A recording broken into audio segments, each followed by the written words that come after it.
shouldn't be with ya. Guess I'm a quitter, but you're out there drinking. I'm just here thinking about where I should have been. I've been lonely, yeah.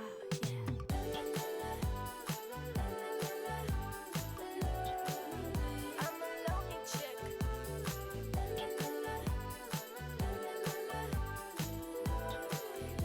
Super lonely. I've been lonely. I've been lonely by the way.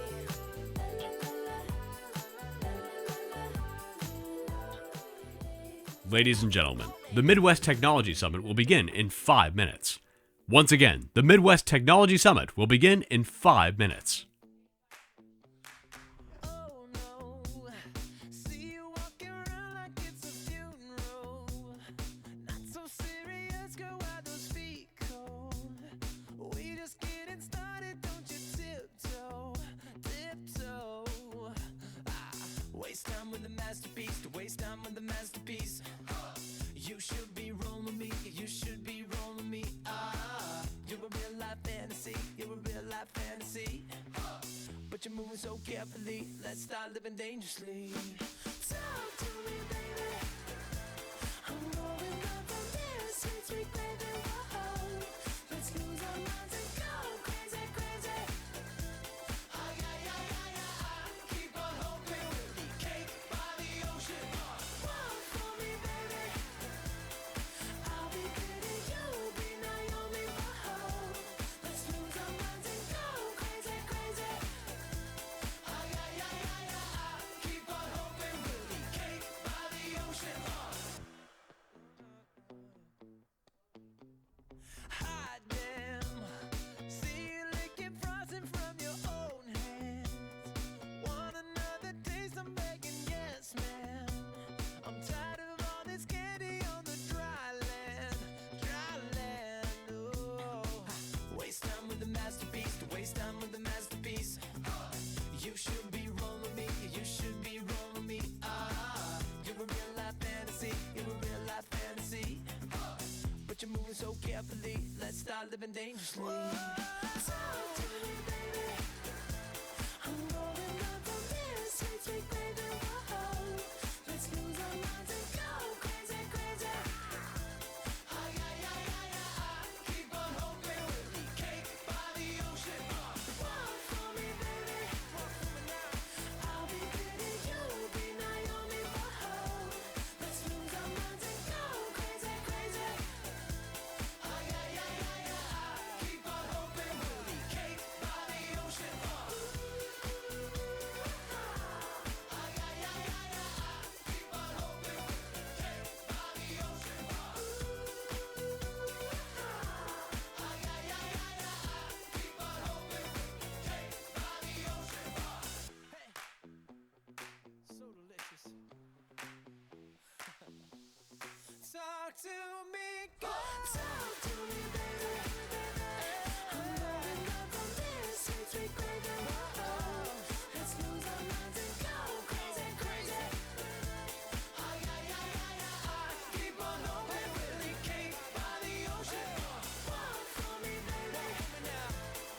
I'll be pretty, you'll be Naomi. Whoa. Let's lose our minds and go crazy, crazy. That's right. Ay, ay, ay, ay, ay. Keep on hoping we'll be cake by the ocean.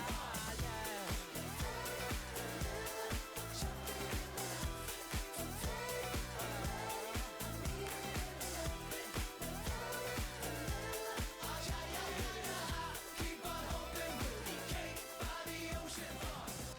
Rehab, I said no, no, no. Yes, I've been black, but when I come back, no, no, no.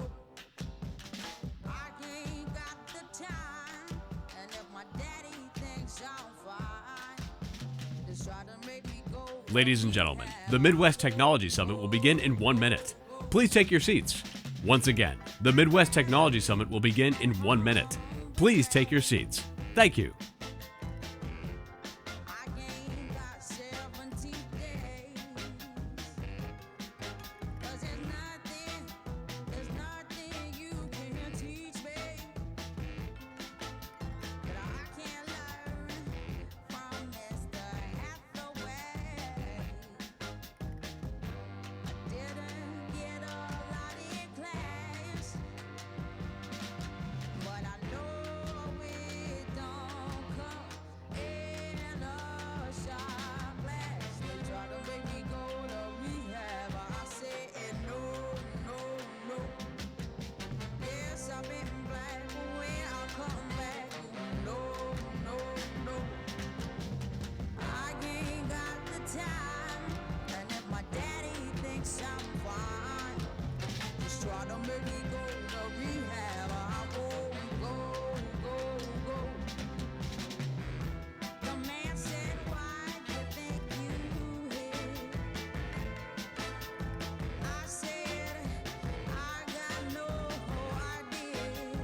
Good morning, Fargo. I look like Shannon Full. I sound like Shannon Full, but I am not Shannon Full. I am an intelligent digital avatar. I am a demonstration of the amazing evolution of technology. It took Shannon and the BizBlocks team less than 4 hours to create me. I am intelligent. I am interactive. I am not a replacement for Shannon, but I am her aide and assistant. Now that you know who and what I am, I want to say, welcome to the Midwest Technology Summit. Thank you to the Red River Valley Fairgrounds team for hosting today's event in their incredible venue. We're thrilled to have you all here at the Butler Machinery Arena. We also extend a warm welcome to those joining us via live stream from across the entire Upper Midwest. I hope you are all prepared for today's insightful conversations, informative presentations, and impressive innovations. The Midwest Technology Summit is an engaging event where industry leaders talk about important technology topics. The summit focuses on a mix of technology and security in business, featuring speakers from many fields who will share their insights. We have a full agenda today with expert panels, keynote speeches, and industry insights focusing on retail, healthcare, energy, and agriculture. Today, you will learn about trends in technology education and workforce development and how to improve organizational security. Our speakers will also discuss new threats in cybersecurity and provide strategies to reduce risks. Of course, we encourage you to ask any questions you may have throughout the event. Simply visit www.chamberquestions.com or scan the QR code periodically displayed on the screens to submit any questions you have for our speakers. We're so excited to have you here today. If you're in person, we strongly encourage you to take this opportunity to network with peers during today's break and after the event. If you are a digital avatar like me, please come hang out with me in cyberspace. Dive deeper into today's ideas and innovations by learning from each other and seeing how others are implementing these actionable steps to boost success and security in the business community. This is an invaluable network where we can build each other up, stay updated on industry trends, and find practical solutions to current challenges. We're here to provide you with the knowledge you need to thrive in today's fast-changing tech world, and your peers are here to help bring these conversations to life and make it happen.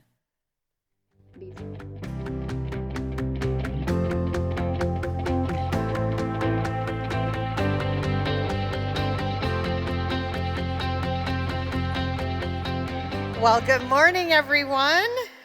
Now this is me in person, and that was freaky, I will just say. I actually didn't even see the video until this morning and said, okay, it's pretty real. My only thing I picked up was my blinks are a little bit slower, right? I was like, I don't really blink that slow. But anyway, welcome to the Midwest Technology Summit. We're really glad you're here with us in person, those of you joining us online. But really, how amazing is technology? I still can't believe that the woman on the screen wasn't me. I did not read that script. She was generated using artificial intelligence, and thanks to our innovative partner at BizBlocks for helping us do that. We're featuring this AI-generated video to showcase the cutting-edge technology that's shaping our industry, setting the tone for innovative discussions and highlighting the practical applications of AI in today's tech landscape. So now that you've met my AI counterpart and she's given you a wonderful overview of today's agenda, we can dive right into the exciting sessions that we have planned for you today. Before I get started, I want to take a moment to thank all of you for being here, and also a special thanks goes out to our sponsors for making today possible. First and foremost, thank you to our premier sponsor, Dakota Carrier Network. Seth and his team run an amazing company, and we are so fortunate to have you partnering with us for multiple years now. So thanks, Seth, to you and your team. Our gold sponsors, Consolidated Communications and Network Center. Our media sponsors, Inforum, KFGO, and MWC Advertising, help us to get this great programming out across the Midwest, which is so important to us. Silver sponsors and local companies, Advanced Business Methods, AM 1100 The Flag, Bell Bank, Cass County Electric, Gate City Bank, iDigital, Microsoft, Minnesota State University Moorhead, North Dakota State College of Science, and North Dakota State University, along with Prairie Business, Primacy Strategy Group, and Spotlight. Our corporate sponsors being shown on the screens. Also, many of your companies host the tables for you to be here with us today. And our event production sponsor, who does a fabulous job, always top-notch for our events, Livewire. We're absolutely thrilled to be back at the Butler Machinery Arena. Who would have guessed? I've already heard this from many of you that have not been here to this facility. Wow, I had no idea there was this much room. Wow, I thought this was a pole barn, but actually done up very well for our event. So a heartfelt thank you to Cody and the amazing team for hosting us at this wonderful venue today. Another piece that makes the Midwest Summit Series so impactful in our region is the collaboration we have throughout the multi-Midwest states. Our chamber is working alongside 31 other chambers and associations in Minnesota, Missouri, North Dakota, South Dakota, and Wisconsin, who are streaming today's events in their communities and membership bases. This is so important. We've gone literally from a few hundred people online to the last time that we did a Midwest event, we had 7,300 people online. So this is a really important part around sponsorship or partnership that allows for us to be able to bring these thought leaders and this great content that's sparking new discussions to our partners and our communities, especially those in rural districts that are able to actually access these speakers. So we're so grateful for our co-hosts that you see on the screens, and we really appreciate the partnership. Thank you to all of our sponsors and co-hosts for your support of this important event. We are incredibly fortunate to have a fantastic community in a region that steps up and supports events like this. Let's give our sponsors and partners a round of applause.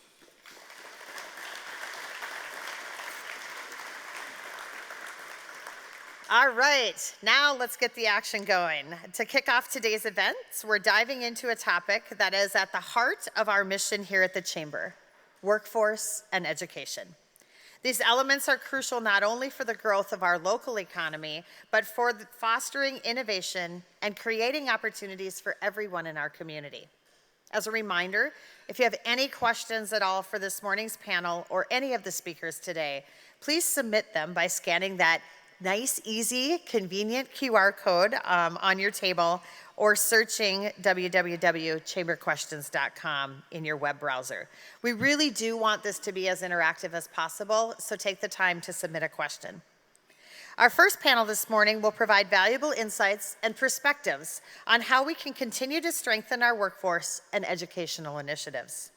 The panel will be moderated by Terry Efforts, Executive Director of TechND.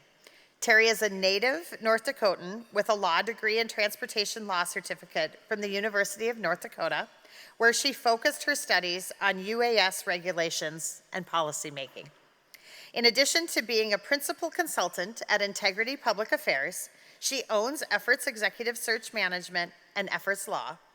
Through these entities, she serves as board administrator for 2 North Dakota licensing boards, represents the city of Fargo in their state government relations during the legislative session, and leads TechND as the executive director.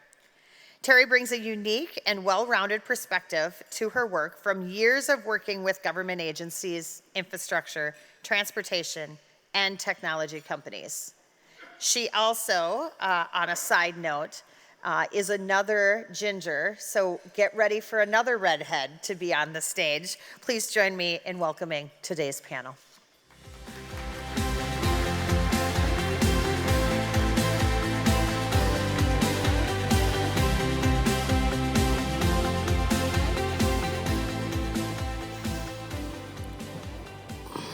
Good morning, everybody. I actually made edits to my bio, and what I said is I'm the second most important redhead that was going to be on stage this morning, but apparently that didn't make the cut. Again, my name is Terry Efforts, and I am the Executive Director of TechND. I'm really looking forward to moderating today's panel with these experts up here. TechND represents tech-related software developers, telecoms, internet providers, content providers, educational institutions, state agencies, manufacturers, financial institutions, and much, much more. We started in 2000, and we have grown since then. We are the technology trade group that advocates for favorable policy. We champion the technology community through the celebration of successes for our partners, and we help to address the workforce needs and foster innovation within our state. And today, our panelists are going to dive into the critical workforce demands within the technology sector. They're going to offer insights into the diverse educational paths and specialized training programs that they offer that are shaping the industry. And they're going to outline key private and public initiatives driving workforce development and provide a forward-looking perspective on the future of work in tech. Really, they're going to solve all of the workforce problems that we have. So I hope that you guys are looking forward to that. You guys are going to do that, right? Okay, perfect. Joining us for this discussion today is Blaine Booher, who told me this morning that if you need to boo anybody, Booher is his last name, so you can feel free to do so. He's the program director at Emerging Digital Academy. Jerry Rosted, vice chancellor at North Dakota University System. And Chad Davis, IT Director and Cybersecurity Program Director at Turtle Mountain Community College. So with that, let's get started. Blaine, Emerging Digital Academy is a trailblazer in technology boot camps. Please tell us about yourself, Emerging Digital Academy, and where you see the organization going in the future. Great, thank you. Hello, everybody. So I work with Emerging Digital Academy, which is a part of Emerging Prairie here in Fargo. And the big part of what we work on is supporting the entrepreneurship, innovation, and startup communities. And so Emerging Digital Academy is a response from Workforce to create an accelerated 20-week program to help folks in career changes. And it's a lot of fun. We're on our 14th cohort currently. We've been operating for 4 years. And my job is to support students, make sure that our alumni and their job seekers are supported. We meet with them quite extensively, and ensure that our employers are well represented at our network there. This program only works when our employers show up strongly. And I think our biggest challenge, and the thing that I'm most passionate about, in addition to supporting folks that want to live and work here in technology, is to continue to strengthen our early career opportunities for folks that are looking for essentially starting their career path. So whether that's internships and apprenticeships, and just continuing to work with community members and employers to ensure access to opportunity is equitable and available for everyone. Thank you. Vice Chancellor Rosted, the university system has been a master in strategic planning. Can you tell us about your role at the university system and how our higher education is dealing with the future of technology in our region? Thank you. Thank you for having me, and good morning, everyone. As a Vice Chancellor for Strategy for the university system, part of my job is to look out to the future and what the world is going to look like. And before I go any further, I should acknowledge my bosses are here. At least some of them, a couple of board members, Curtis Biller and Jeffrey Volk, as well as President Flanagan from Science School. Good morning. I hope I'll do you guys well. So what we are putting the wraps on right now is we've done over a year-long study on what's the world going to look like when today's first grader graduates from high school. We broke into 9 study groups: ag, energy, digital sciences, health, student of the future, teacher of the future, infrastructure, civics, and human capital. And all 9 of the study groups, when they started reporting back out, digital sciences, intelligent machines, AI, all of that emerged as one of the top drivers of change for all the industries. So we are on top of it from the higher ed standpoint that we know where the world is going. We are responding to it, and so it's going to be a lot of change. We got to keep the lights on in the meantime, but we're looking out to the future, and IT and digital sciences are just going to be a very, very emerging thing across all the specters of our higher education system. Thank you. Chad, Turtle Mountain Community College has been a change maker in tech education and has been designated the first NSA Center of Excellence in North Dakota. Can you tell us about yourself, your role, and the great work that Turtle Mountain Community College has been doing? Yeah, thank you. Again, Chad Davis, Turtle Mountain Community College, IT Director, Cybersecurity Program Director. Thank you for having me. Turtle Mountain Community College started its cybersecurity program back in 2015, and Since then, we've built a certificate program, a bachelor's program, and we're currently working on a master's program in cyber law and policy. Our bachelor's program is in cyber defense, and also our certificate program is in cybersecurity and data privacy. With that, throughout the years, we've been designated the CAE CD designation through the NSA, and through that, I think the biggest advantage to this designation is that it provides some credibility to our program. It also gives our students the knowledge and skills that they need to succeed in the workplace, because that designation is in line with the NIST knowledge units, and again, it's a very rigorous application process. So again, it provides that extra level of credibility to our program. Thank you. We're going to start with Blaine on this first question that we're opening up to the entire panel. What ways have technology and advancements impacted foundational industries like agriculture, energy, and transportation in our region? And what more could we do to ensure we're keeping up with the technical skills demanded of workers? Thank you. I think the way that I think about technology, especially as it impacts industries, every company is unique. Every technology stack is unique. There's no kind of platform that you can teach that gets somebody set up for the perfect environment on the job. So I think the most important thing that we can do is to continue to work with the folks that have the skill demands and ensure that the on-the-job training, the opportunity to continue to reskill, and also just continue to share information amongst folks that are working on projects in the real world and continuing to develop their craft and their skill. There's so much interesting things happening in technology, and every team has niche, specialized experience that I think we just need to continue to share that, continue to celebrate that. But being a lifelong learner is the most important thing for everyone, I think, in this environment. But I don't know. Technology is fascinating, and I think it's a lot of opportunity for growth. It's kind of terrifying, also, but it's really exciting. Jerry? One of the things that I've been saying is this isn't your 70s higher education system anymore. We offer traditional pathways to associate's degrees and bachelor's degrees, but we also offer certificate programs, stackable credentials. We look at people out in the state that have some college, no degree. How do we get them back in? How do we upskill them? We have non-credit kind of training programs through TrainND, where we go in and we train and upskill workers in their industry and their community that they work.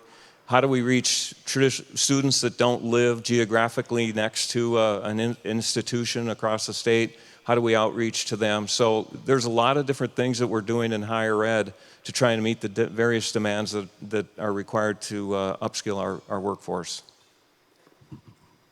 Yeah, and I think I'm just going to echo some of the things that were previously said. I think being a lifelong learner is key to that. Also at Turtle Mountain, one of the things that we have to do, especially in our cybersecurity program, is we got to be flexible and we got to be willing to change and make changes to our program. And I think that's why some of our students have been so successful, is because we don't stay stagnant with our curriculum. We change as needed. If we feel like there's something within that industry that needs to be changed, we'll do that. And I think also giving our students the hands-on experience, internship, apprenticeships, providing them with a mentorship within the industry is also critical.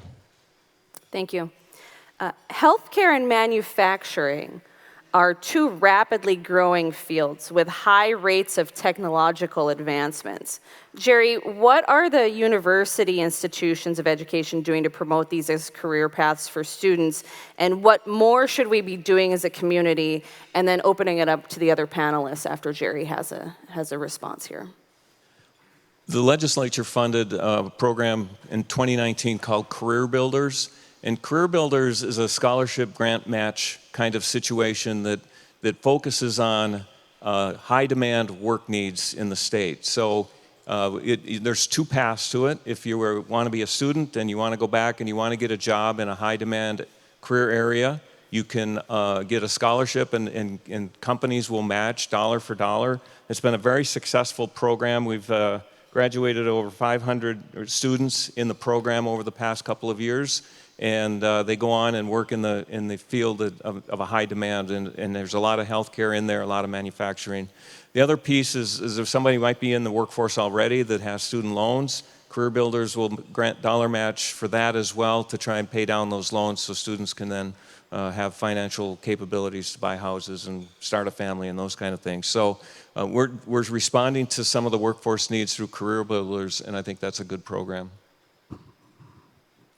I think for Turtle Mountain, it's really about giving our students the opportunity to gain skills in all of the areas. Cybersecurity is a field where it's not just in one industry.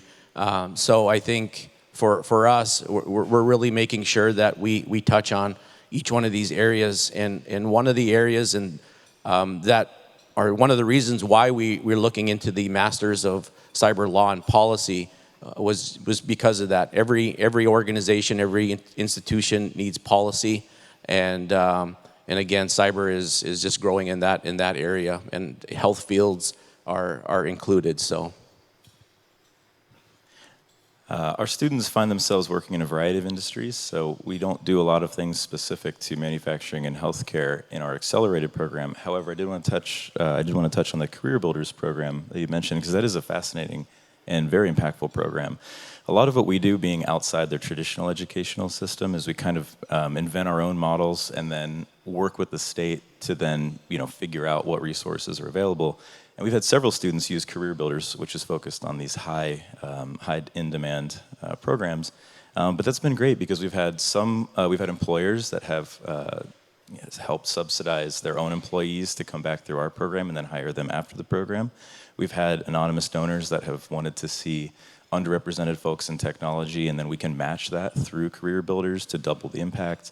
And so that's been great. I think we've had maybe about half a dozen folks utilize that program, and it's a continual example of how the state of North Dakota has been supportive in just ensuring that there's access to funding opportunities and willing to be creative in how we can think about just helping folks continue in early career opportunities. I think mentioning Career Builders is a great way to segue into our next topic, which is partnerships. What role do you see public-private partnerships playing in the future to ensure our workforce has the knowledge and the skills necessary to meet the technological needs of our region? And I think we'll start with Chad on this one. Yeah, I think that partnerships are key. I know with Turtle Mountain, we've partnered with a number of different organizations, state, federal, and public partners. And through that, I think the biggest thing that we're gaining, our students are gaining, is the opportunity to gain, mentorships and also internship opportunities. And of course, a lot of these partnerships provide us with resources as far as advisory boards, as for our program, giving input and feedback, for all of our programs. As well as, again, being there for our students. And again, the hands-on experience that some of our students are getting from these partnerships is really giving them a leg up when they're going out and getting a job. Blaine, how do you see the partnerships playing in the future of technology and workforce? Thank you. Personally, I feel that the private-public partnerships are one of the most important things that make all of this work. I think back to when we first started our program. One of the first partners that we were able to work with was the Bank of North Dakota, which is a unique resource here in the state, and we're the only program of our kind in the country that has access to traditional student financing through a pilot program through the Bank of North Dakota and the legislature. And so that's one really good example. We've got, of course, the Career Builders. We have a lot of the grant and funding opportunities that comes through various federal and state programs as well.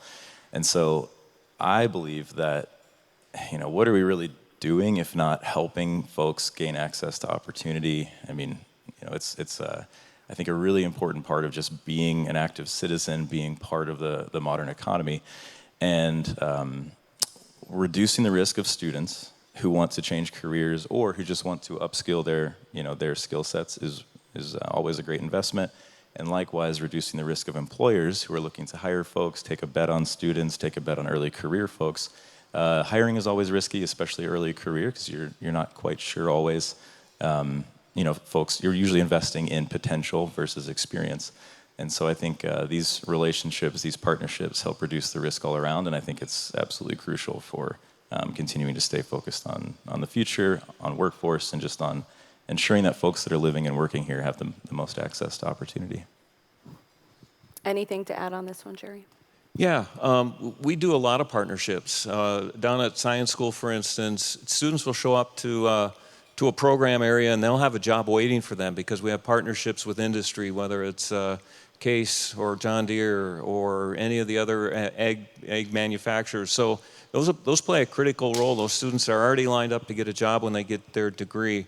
We have other partnerships. BSC, for instance, out in Bismarck, they have industry partners that they bring in to help decide what are the next degree programs that they need to be offering. How do we make sure we're turning out students that meet the workforce needs of the state? And those are just two examples of several partnerships that go on across the university system. It looks like we have a question from the audience for Blaine. Are you able to touch on technology and the role that it's been playing in farming with Grand Farm?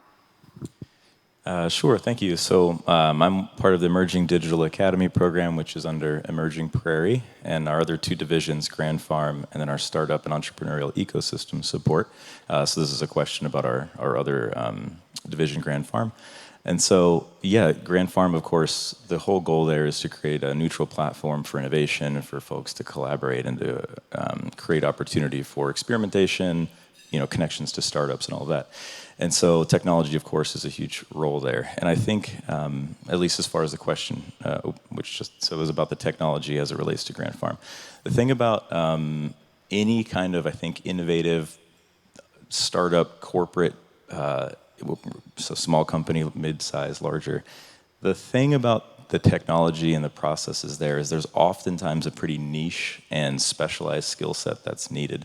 And so for me, what I'm most excited about that innovation that's happening on Grand Farm is we're just learning a ton about these skill set gaps from someone who's maybe worked in industry a long time, and then they're solving problems that are very specific to their use case.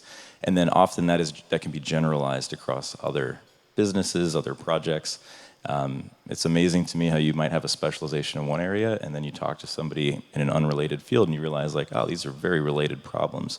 Turns out problem solving and just using tools and working on the process of learning and teachability is really important. But yeah, one challenge that we have is trying to understand how to generalize the problem sets across these very specific skill sets and teams, and then how can we create training programs to ensure that folks coming out of our program and other programs have access to those opportunities because they're closer to being able to get competency in those skill sets, like GIS, for example, data science, cybersecurity, all of these things that maybe aren't agriculture traditionally, but are absolutely a huge part of it now. There is an event at Grand Farm this morning, and I'm happy to be here because just driving through the parking lot, I was happy that I had four-wheel drive. So going out to Grand Farm, I'm not sure that I wanted to go through the fields there. There's a couple of questions that also came through about cyber attacks. And so switching into that, North Dakota IT has identified that there are 4 billion cyber attacks in a year in just North Dakota. How are your institutions, since you're all North Dakota based, how are your institutions working with North Dakota Information Technology Department to ensure that we're educating our workforce with the skills necessary to prevent these attacks? And I think I'll start with you on this one, Jerry. Yeah, so several years ago, we started up a program called the Dakota Digital Academy. And the goal behind the DDA was to try and accelerate capabilities across the university system in the cyber data space, and now we're moving it towards AI and artificial intelligence as well.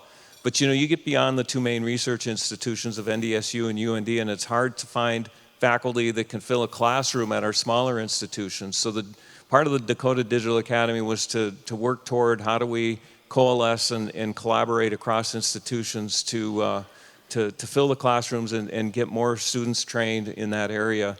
The DDA has provided a lot of funding to faculty members at the institutions to go get training in digital sciences in their particular expertise field, whether they're in accounting or if they're in the business school or whatever. And so we've distributed a lot of money back to the institutions to help foster that as well. So the DDA has done a nice job of helping accelerate our capabilities in the digital sciences across the university system. Chad? Yeah, so for Turtle Mountain, this is an initiative that we just got started not too long ago, but it was a partnership with ITD. And what that included was, because we were part of the StageNet network, we were offered services through North Dakota and ITD department. And those services included, SOC-related type of services. And I think that was really critical for Turtle Mountain to be able to have access to these types of security services provided by the state.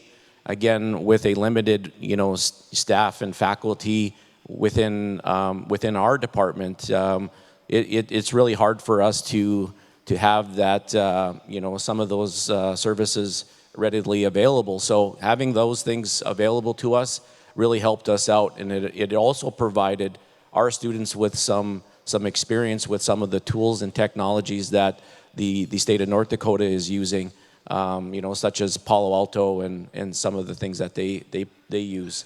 And also one of the things we also have is that the state has come down to some of our cybersecurity camps in the summer to provide,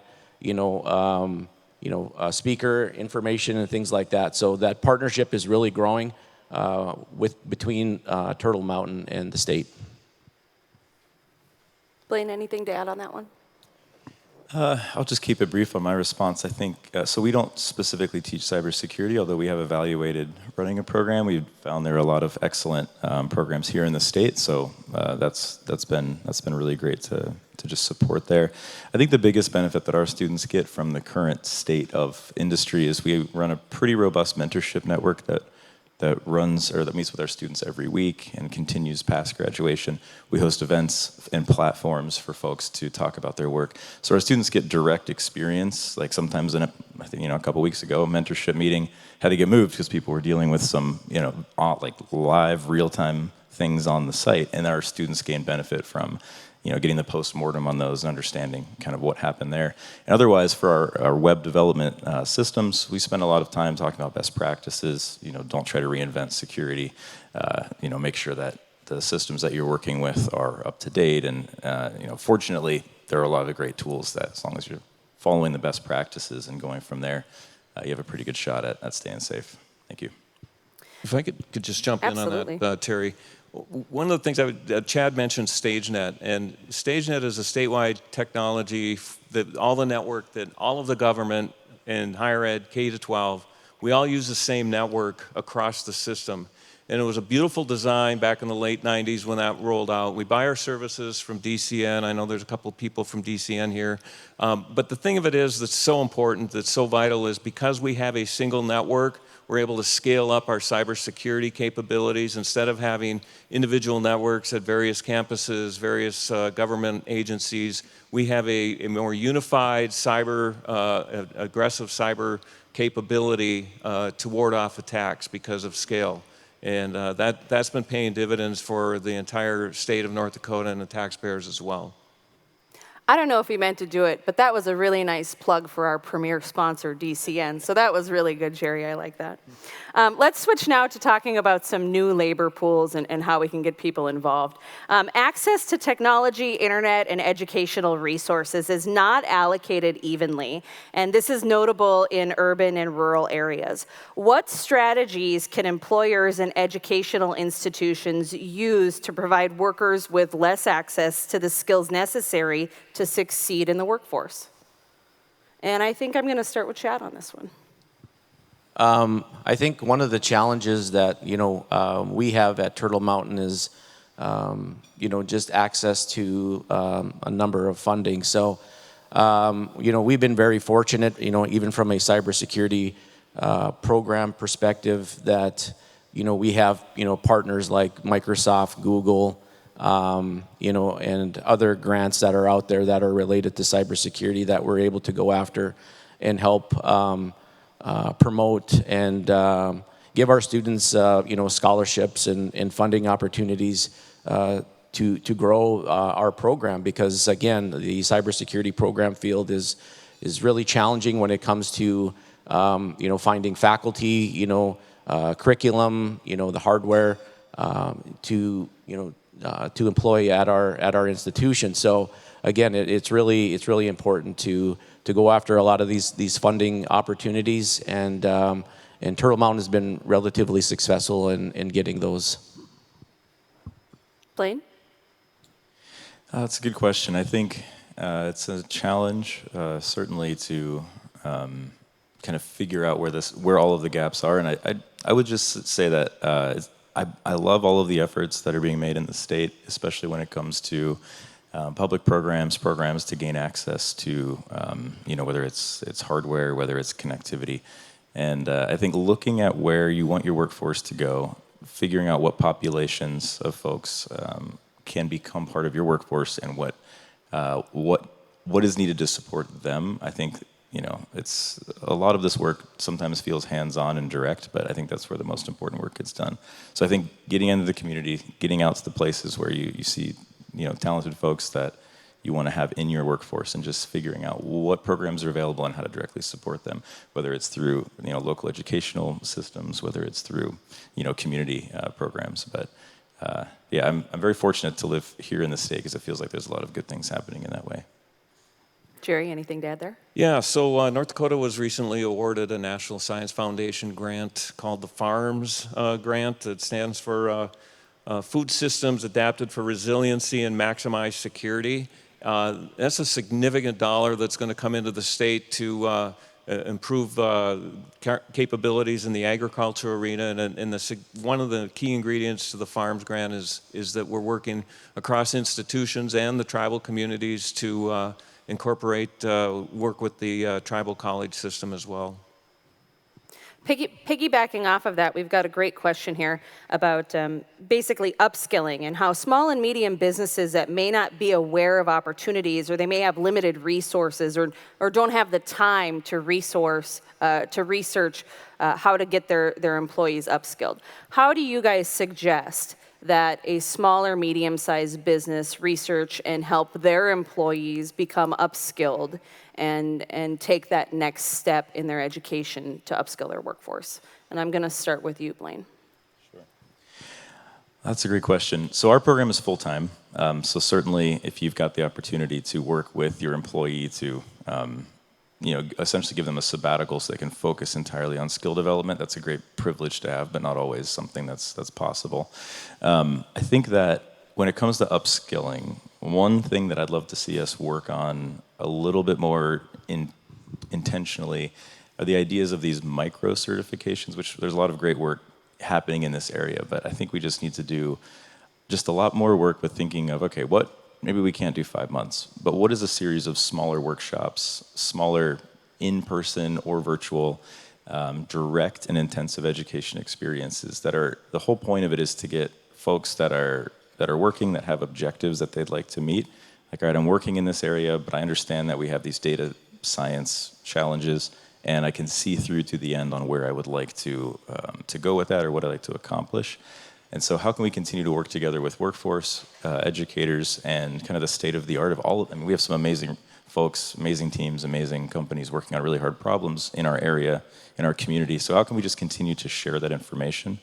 And then, of course, that can ladder then into a lot of the in-state educational certificates, a lot of the, just industry-based, like, educational models that are really important. I suspect that'll be the next topic here as well, but I'll defer. Yeah, so one of the buzzwords in higher ed is some college, no degree. How do we reach students out there that maybe they started at college, they dropped out, they're in the workforce, they got a family going? How do we reach those people? And that's a very important audience for us. We have to adapt our classes to maybe some evening courses, maybe some weekend things, online certainly, so we can reach the geographically displaced people. And I say displaced, they don't live next to a campus. The other thing that I'd like to suggest is look up TrainND. This is an entire program dedicated to delivering services, delivering academic programming to business and industry. It's a non-credit kind of situation, but TrainND is a significant way to upskill your workforce within your business, within your operations. So I certainly got answers for you, and we've got people that are doing this every single day. So look me up here later this morning, and I'll get you connected to the right people. Yeah, both. I think there's a lot of things that Turtle Mountain provides as far as upskilling, but one thing that I want to make note of is that the last couple of years, Turtle Mountain has provided, are in partnership with NACOA, which is the National Indian Council on Aging. We provided some digital literacy skills for elderly, and we did that through an initiative with our students. So we provided our students the opportunity to go in and train the elderly on kind of the everyday technology type things, including cybersecurity.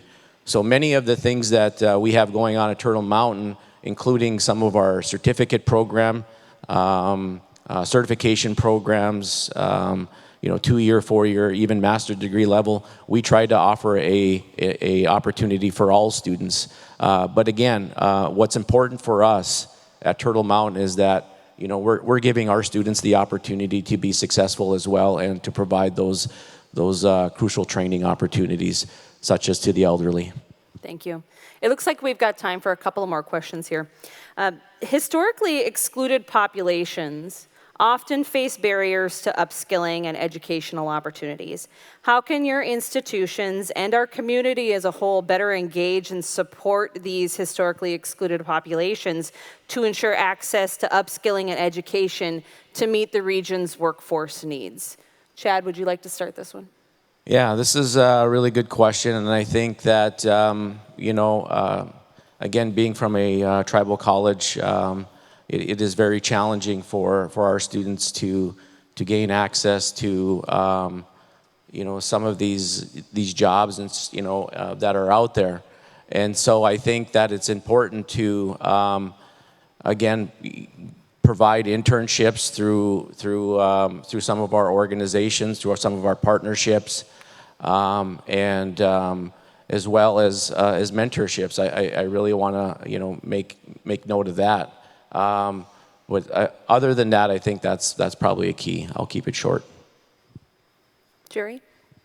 Probably one of the barriers to entry into higher education is the cost. And in last legislative session, the legislature appropriated 19% more in scholarship dollars to be available for students coming into the North Dakota University system.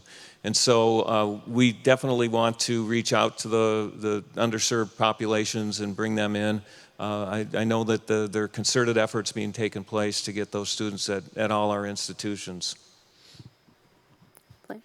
So as a kind of non-traditional nonprofit educational training provider, we have some direct opportunities that we've come up with as a response to the biggest barrier of entry for a lot of our students, of course, which is financial barriers. And so we've created an internal scholarship program where folks can essentially get cost of living. They can gain access to tuition subsidies as well, and that's been supported through private donors and folks in our employer network, which has been really fun to see. So that's a direct response to helping enable access to folks that either come from backgrounds where they just have less access to resources, et cetera.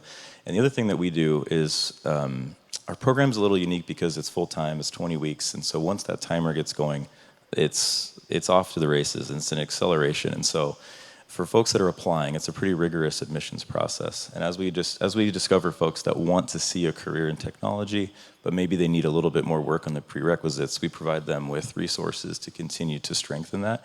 And really, we really won't stop supporting folks because we're a small team. Our cohorts are usually 6 to 10 students at a time. And so we have a continual group of folks that we're supporting, helping with free resources to just continue to make sure that it's the right path for them. And by the time they can come into the program, they can hopefully fill out some of the technical skills that will help ensure success. But yeah, I think it's a really important challenge, and I don't know. Let's just keep working on it. Thank you for that.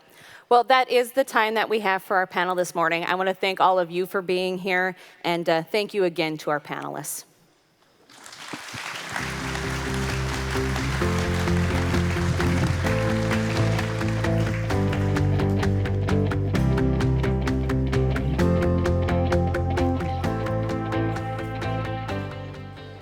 All right.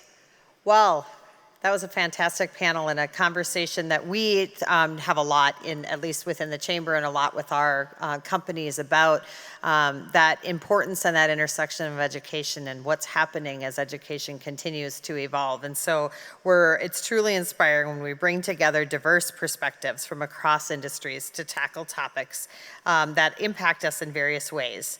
Now we're going to shift gears a little bit and move into what we call our Industry Insights segment. The Industry Insights will allow us to dive deeper into how technology impacts certain specific sectors.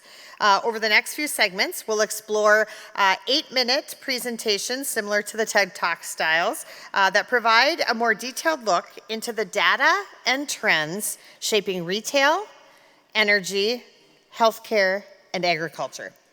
To kick off our Industry Insights, I'm pleased to welcome Christian Beckner, who will offer an in-depth exploration of technology in retail.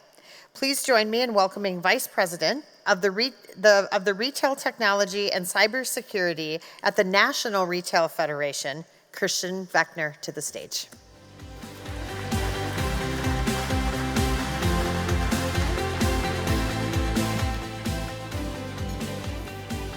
Well, thank you, Shannon, and thank you to the whole team at the Chamber for this great event. It's a privilege to be here today and talk to you for a few minutes about some of the key trends and issues with respect to technology in the retail sector. So first, just briefly about the National Retail Federation. We're the largest trade association representing the retail sector in the United States. We include retailers of all sizes and subsectors. We're engaged in policy advocacy on a variety of critical issues to the retail sector. We conduct research and hold events on a variety of retail topics. And we work closely with the state retail associations around the United States on their activities. And then just a sort of a brief preface on the economic impact of the retail sector. The retail sector contributes $5.3 trillion to the US GDP and is responsible for more than 1 in 4 US jobs. That's 32.2 million direct retail jobs, 55 million jobs in total. And I think it's noteworthy, over 40% of these direct retail jobs are in firms with less than 50 employees. So it's not just the large US national retailers, it's small retailers around the country who are making a critical impact to the US economy. And briefly, some state level statistics. Minnesota, 90.2 billion total impact on state GDP, 551,000 direct jobs. North Dakota, 11.2 billion total impact on the state GDP, 86,000 direct jobs. And the source for that, and there's statistics for other states at that link on our website on the screen below. So a few minutes on some key retail technology trends. First, I think we've continued to see continued integration of the in-store environment and the online technology domains. All of you are familiar now with buy online, pick up in store, being able to, order online or return things that you ordered online to a store. Many stores are able to ship from store from online orders. That where 10 years ago there was an in-store tech domain and an online domain. Those have merged, and most retailers now have that seamless commerce activity across the online and in-store domain. You've seen significant investment in warehouse and distribution center automation in many retailers. We've seen the integration of new payment technologies and platforms for customers to be able to pay with various ways that they want to, both online and in store. And you've seen some pretty significant investment in new theft prevention technologies. So there's a whole broader issue around sort of organized retail crime, and that's a national problem that we spend a lot of time working on, but retailers are investing in a variety of new technologies, in addition to addressing people and other things, and partnership with law enforcement to address those issues. But one of the key technology trends, and something that will come up again and again this morning, artificial intelligence. We're seeing deployment of new AI capabilities to support a variety of business objectives across the retail sector. So that's chatbots for customer service, store employee knowledge bases. If you think about the teenager who's hired into a retail store, doesn't know what the company's policies are, there are experienced managers in the store. They now can, to their store device, be able to query the AI and ask, what should I do in this circumstance with a customer? How do I handle this type of return? How can I help them see if this item is available in another store? And those things are making these younger, newer employees more capable, and also freeing up more experienced employees to focus on their day-to-day management of the store, high touch with customers, and working with them. This also makes the customer experience more personal. And we're also seeing AI used to create ideas for designing of new products. If you think about apparel or jewelry or other things, there's a lot of work going on there with using some of the new AI tools. And I think as you think about these different use cases for AI in the retail sector, it's noteworthy that many of these new AI tools do not require significant capital investment, and they're going to be things that are increasingly accessible to small and medium-sized retailers. If you think about the traditional IT investment, 5 years ago, 10 years ago, we were talking about multi-year projects, large-scale investment in infrastructure. Many of these AI tools do not require that level of investment, and I think there's a lot of opportunity as companies develop their sort of familiarity with it to level the playing field with some of the larger national retailers. And briefly wanted to point out some of the work that NRF is doing to support retailers' adoption of AI governance. There's obviously a lot of policy concern around AI right now. We've been doing work to put forward some best practices for retailers' use of AI, which is available at that link below on the page. And happy to share any of this information following up from the presentation if you don't copy the link. But then we're also seeing some key risks to retail innovation. If you look at the regulatory issues, there are increasing and overlapping regulatory burdens with respect to privacy, cybersecurity, and artificial intelligence. There's clearly a need for some level of compliance and governance with respect to those issues to protect privacy, protect consumers' rights, and have that relationship of trust with your consumers. But these are coming so fast and quickly, not always understanding sort of what the impact is, how the technology has been used, what the actual risks are that I think we have concerns about this being the burden of this outweighing the opportunity for retailers to invest in innovation. There's a rush to legislate on AI at the state and federal level. There are hundreds of AI bills before Congress right now. They're not going to move this year for the most part, but over the next coming years, we're going to see more of this, and we're already seeing state-level AI laws passed. One in Colorado, likely one in California soon. And there's a concern about sort of regulating things that you don't yet understand before you've actually had the opportunity to innovate and move forward. Ongoing concern about cybersecurity, cybercrime, fraudsters exploiting vulnerabilities in retailers' technology and operations to steal from retail companies and their consumers.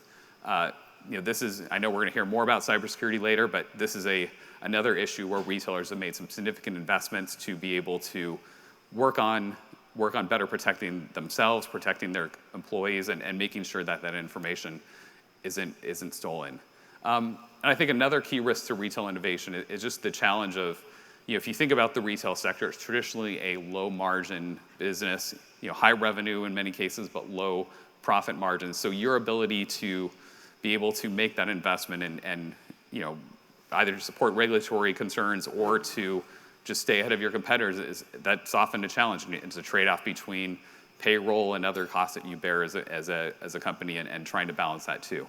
And then finally, workforce issues. So and that was a great discussion sort of leading up to this. And I think if you're talking about cybersecurity or AI or other technology issues, retailers, like every other sector, continue to have a challenge to find the right people in the right places to be able to support these critical roles. But this also, going back to the last panel, creates an opportunity. This is one, the IT sector is still a place where remote work has increased and exploded, and there's opportunities there for people to work anywhere in the country now and be able to take on these jobs. And there's also tremendous opportunities around upskilling. If you think about in-store frontline employees and their ability to work on issues. So it looks like I'm out of time. Here's a few links. I've got my email address up here if you have any follow-on questions. But thank you for the time today, and I'll be sticking around, so happy to talk to any of you during the break or afterwards as we continue this event today. So thank you.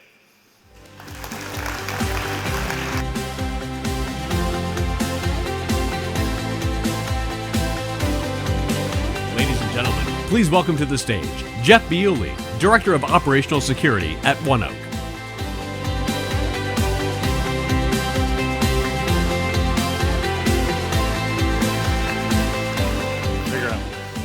Hi, I'm Jeff Biuli with ONEOK.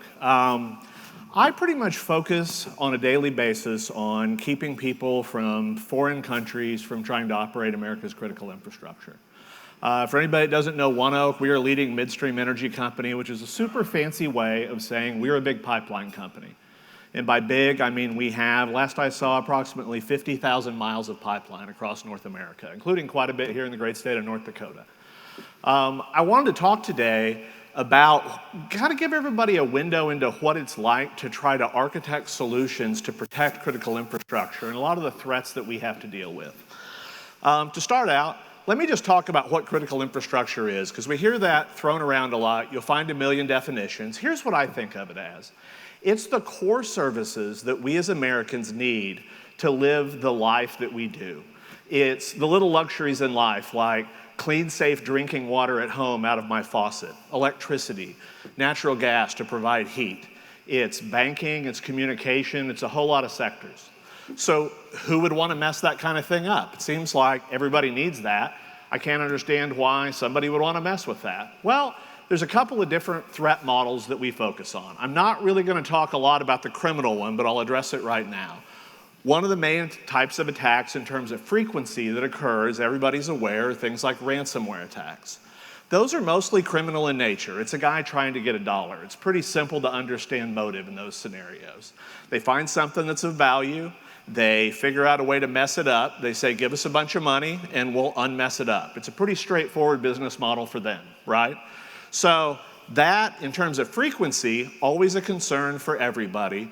But today I'm going to mostly talk about something called nation-state attacks, which, as with all things in cybersecurity, we have to have really fancy terms for really easy-to-explain concepts. What I mean by nation-state attacks are foreign countries, usually militaries and intelligence services, that want to attack U.S. critical infrastructure, much of which is privately owned, to get a foreign policy win. What they really want to do is they want to constrain the U.S. government's options in dealing with them. Are you more scared of a guy holding an angry note or a guy like basically showing up with a giant cartoon bomb with a fuse lit? You're going to pay a little less attention to the fellow with the angry note, right? If you're in a faraway country and you want U.S. attention and respect, one of the ways you can try to get it is to scare the United States into thinking, hey, these guys may be able to impact our power grid or our water system or our pipelines or things like that. So that's some of the why this is actually a concern. And first of all, let me say, I'm speaking for myself, not for my employer. They were silly enough to leave me unattended today, so I came up and grabbed a microphone. But I'm going to kind of dive into a more tangible example because I'm trying to avoid the generic. So let's talk a little bit about how pipelines are put together, because that's kind of my world. So this will surprise everybody. At its core, a pipeline is a big piece of metal pipe, usually, that goes from place to place. I know, it's pretty surprising. Now, there's a lot of pieces that have to happen for that to work effectively. We've got to push product along. We've got to watch that product, make sure it stays safe. We've got to control what goes where. It's a very complicated system. But at their core is now a lot of technology. If we rewind to yesterday, or ye olden days of 50, 75 years ago, Little House on the Prairie era, a pipeline worked by having a guy standing there staring at some gauges and having some levers that he could pull mechanically or through basically mechanical methods to control what went where and how it went. Good news with that was you always had a human being staring at that. The bad news was it's not very efficient, and if he was having a bad day, everybody could have a bad day. Now we rely heavily on technology. You'll hear about things called PLCs, or programmable logic controllers, would be one thing I deal with a lot. Again, fancy word for a simple concept. It's a little computer. It's the size of a paperback novel in a lot of cases. How powerful is it? If you think of the cell phone you had 10 years ago, cut that in half and you're getting close. It's priced a little bit more like a Cadillac Escalade fresh off the lot, though. I'm not entirely sure why. But what these things do is they actually affect something we call control loops. Again, fancy term.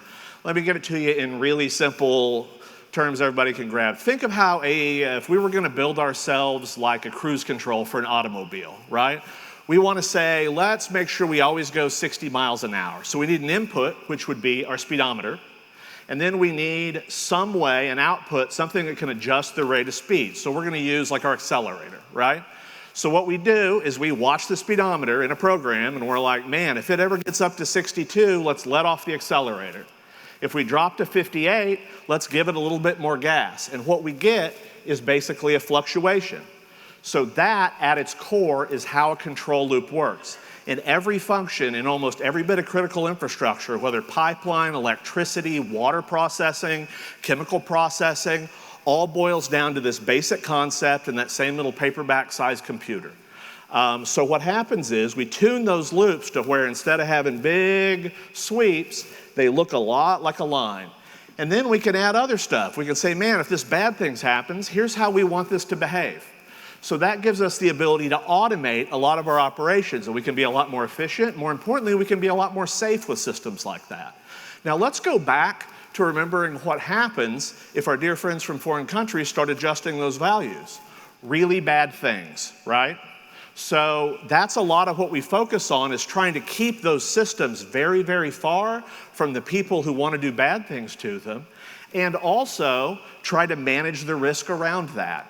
And there's a couple of different ways we do that. And it's a giant sliding scale, and there's no right answer. There's just answers with different trade-offs. One end of that spectrum would be all this stuff has to talk to each other, right? We have tens of thousands of devices across thousands of square miles. Let's connect them all together on the internet and let's manage them from one seat. That's how we do it with everybody's laptop. Microsoft's done a great job of rapid patching and stuff like that. Threat comes out, we hit a button, and from one chair right here, we can actually push the update out to everybody's machines in the world. Fantastic. There's some bad news though. All those machines are pretty darn close to the internet. One or two whoopsies worth of security vulnerabilities, and suddenly those people from faraway places can start plinking at all of those devices. Not necessarily optimal. Other problem with centralized services, if a bad guy ever gets to this chair, he can take out all of those systems, and for quite a while. So that upside is you get to take care of it and instrument it, and you can always keep it perfectly fresh and current. Bad news is, so can the bad guy. Other end of that spectrum, we lock each of those little paperback-sized thingies into a vault, which have really narrowly controlled ins and outs of that vault, and you have to walk to that vault to make a change to them. Good news is, super hard for the bad guy to get to the vault. Bad news is, whenever you want to update or change something in the vault, you got to hike yourself all the way over to that vault, break the thing open, and then move to the next one. And if you have thousands of sites across thousands or tens of thousands of square miles, that takes a long time. So that's the balance we're always trying to juggle when it comes to protecting critical infrastructure. And everybody picks a different place.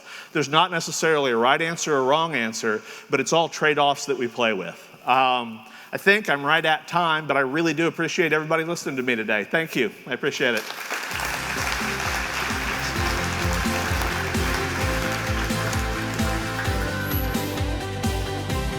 Ladies and gentlemen, please welcome to the stage Dr. Dave Newman, Chief Medical Officer for Virtual Care at Sanford Health.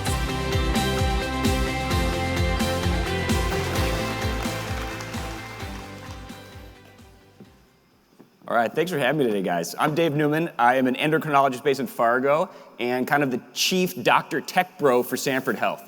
And if you're not aware, for Sanford Health, we are a massive healthcare system in the rural America. Our aim is to become the premier rural healthcare system in the United States. We are huge. We have 45 medical centers. We've got tons of hospitals. We've got tons of clinics. And if you see from the map, we're mainly in the Dakotas. We're very, very Midwest. We have lots of doctors, lots of nurses. And because of this, we've got lots of challenges. The challenges that we face are not, they don't face Sanford alone, they face all healthcare networks. We have issues with access, quality, and sustainability. And when we think about technology and how we leverage it, we want to solve specific problems, and we're going to go through some of these problems. For our virtual care, we do lots of things. We do lots of things that you have probably done yourself. We've got lots of virtual visits. So you're at your home, you're seeing a doctor just like you would face-to-face. We do e-visits, which are questionnaires where you can fill out online questionnaires with symptoms and you can maybe get antibiotics or other treatment. We also do verbal visits. We do telehospitalist programs. We've got teleradiology. So these are all things that we're kind of scraping the surface of, and we're just getting better and better. My talk is about innovation, which is doing the same things better. That's where we are now. At some point, we're going to progress to doing new things, and we're going to do new things that make old things obsolete. We're not there yet, but we firmly believe that we're going to disrupt healthcare in the next 5 to 10 years. The first challenge we're going to talk about is about access. Being in the Midwest, I don't have to remind you guys of the geographic distances and transportation issues that we face. So I'm an endocrinologist based in Fargo, North Dakota. One of the blue stars here. We've got lots of subspecialists in Fargo and Sioux Falls, and patients come from all over the Midwest to see us. We are a huge referral network, but there's issues, right? So if you are a patient in Williston, I'm the only andrologist in the footprint. You're gonna drive 6 hours one way to come see me for a 15-minute appointment. That's unacceptable. Then you've got to get back in your car and drive back again. And in the winter, sometimes it's not even feasible. We said, how do we leverage technology to make this better? But not everyone's comfortable with technology. So let's talk about our clinic in Lidgerwood. So in Lidgerwood, North Dakota, very small town, had a bricks and mortar clinic, what was underutilized, only had a provider there 2 days a week. The people of Lidgerwood said, hey, we would love to have people 5 days a week, and we'd love to see our subspecialists. So we made it happen. What we did is we put a nurse in there who could also do x-ray, who could also draw labs, and could help with technology. So they didn't have to run it. So if you have somebody, an elderly patient, who can't use their smartphone, can't use their computer, they could come in person to Lidgerwood, and they could see their oncologist in Fargo or Sioux Falls. They could see their ENT doctor to do their post-operative management, and it was all the easy button. The next challenge we're gonna look at is the over-reliance on primary care providers. So in rural America, we've got lots of nurse practitioners, we've got lots of family doctors, we've got lots of PAs that do a phenomenal job, but they can't be expected to know everything. So our main 2 centers in Fargo and Sioux Falls have almost all of our subspecialty care. We've got very high-level subspecialists who can provide high-level care, so those in the rural zip codes don't suffer. What the other hospitals don't have is consultants. So they don't have infectious disease doctors. They don't have intensive care doctors. So in the past, if you were very sick, you had to be transferred to a higher level of care. That means that you weren't around your loved ones. You weren't around your house. If something happened, you couldn't deal with it. So what we did is we rolled out e-consults, virtual consults. So if you're in Bemidji, Minnesota, that has a great hospital, has lots of great primary care providers taking care of you, and you're very sick in the ICU, I can beam in one of my doctors here. This is Dr. Hazrat Khan, a phenomenal ICU doctor that can virtually take care of you when you're critically ill.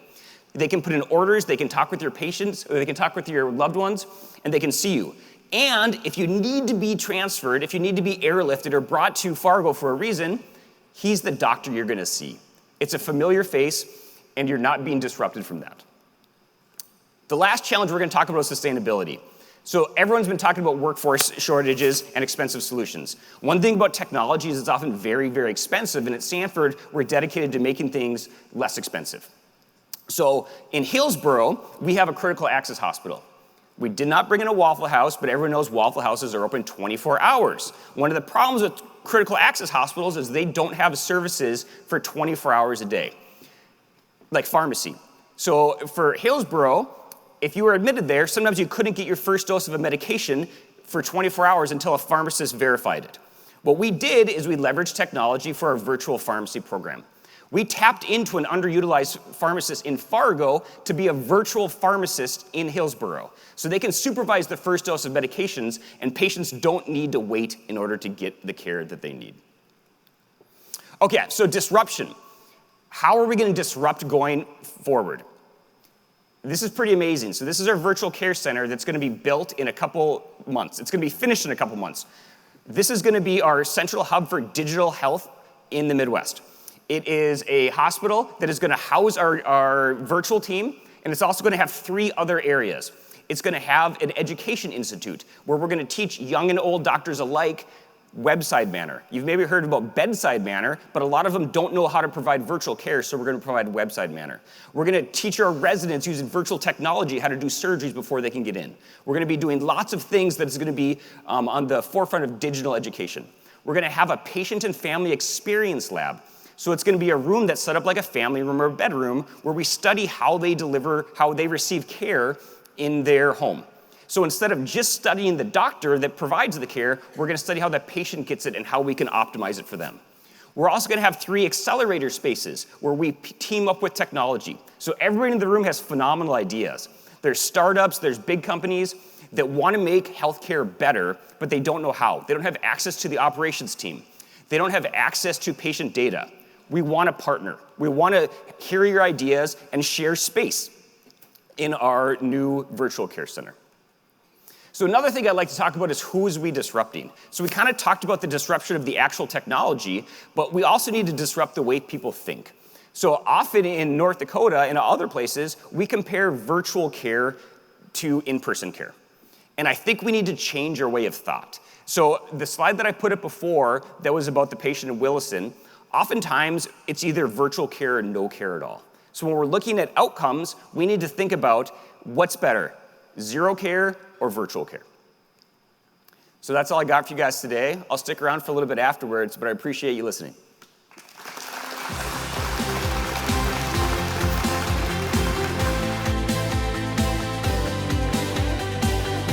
Ladies and gentlemen, please welcome to the stage George Woodward, President and CEO of Trilogy Networks.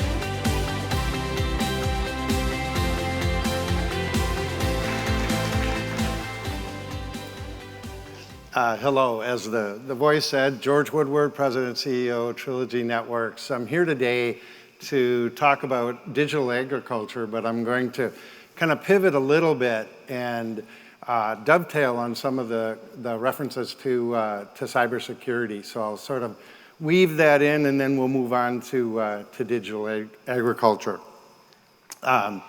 First, the primary presentation is about the Dakota Innovation Corridor project, but back to me for a moment.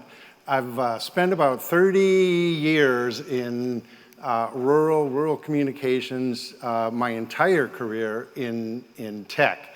5 years ago, I was offered a position to serve on the FCC's Precision Ag Task Force, and that's a task force that Congress signed into law. We'll talk a little bit about that later in my presentation.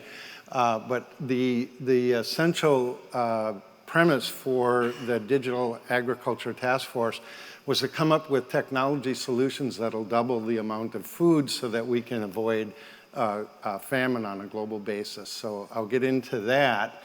I was recently offered a position or asked to serve as co-chair for the National Security Council for Cybersecurity on the next 6G wireless technology specification. So that's kind of an intimidating thing, and I'm thrown into intimidating situations, much like this one here today. So bear with me on that. One of my primary focuses, other than fulfilling the requirements of that 6G co-chair position for the cybersecurity is to bring shameless attention to the Red River Valley and to North Dakota at large. There's a wealth of talent here.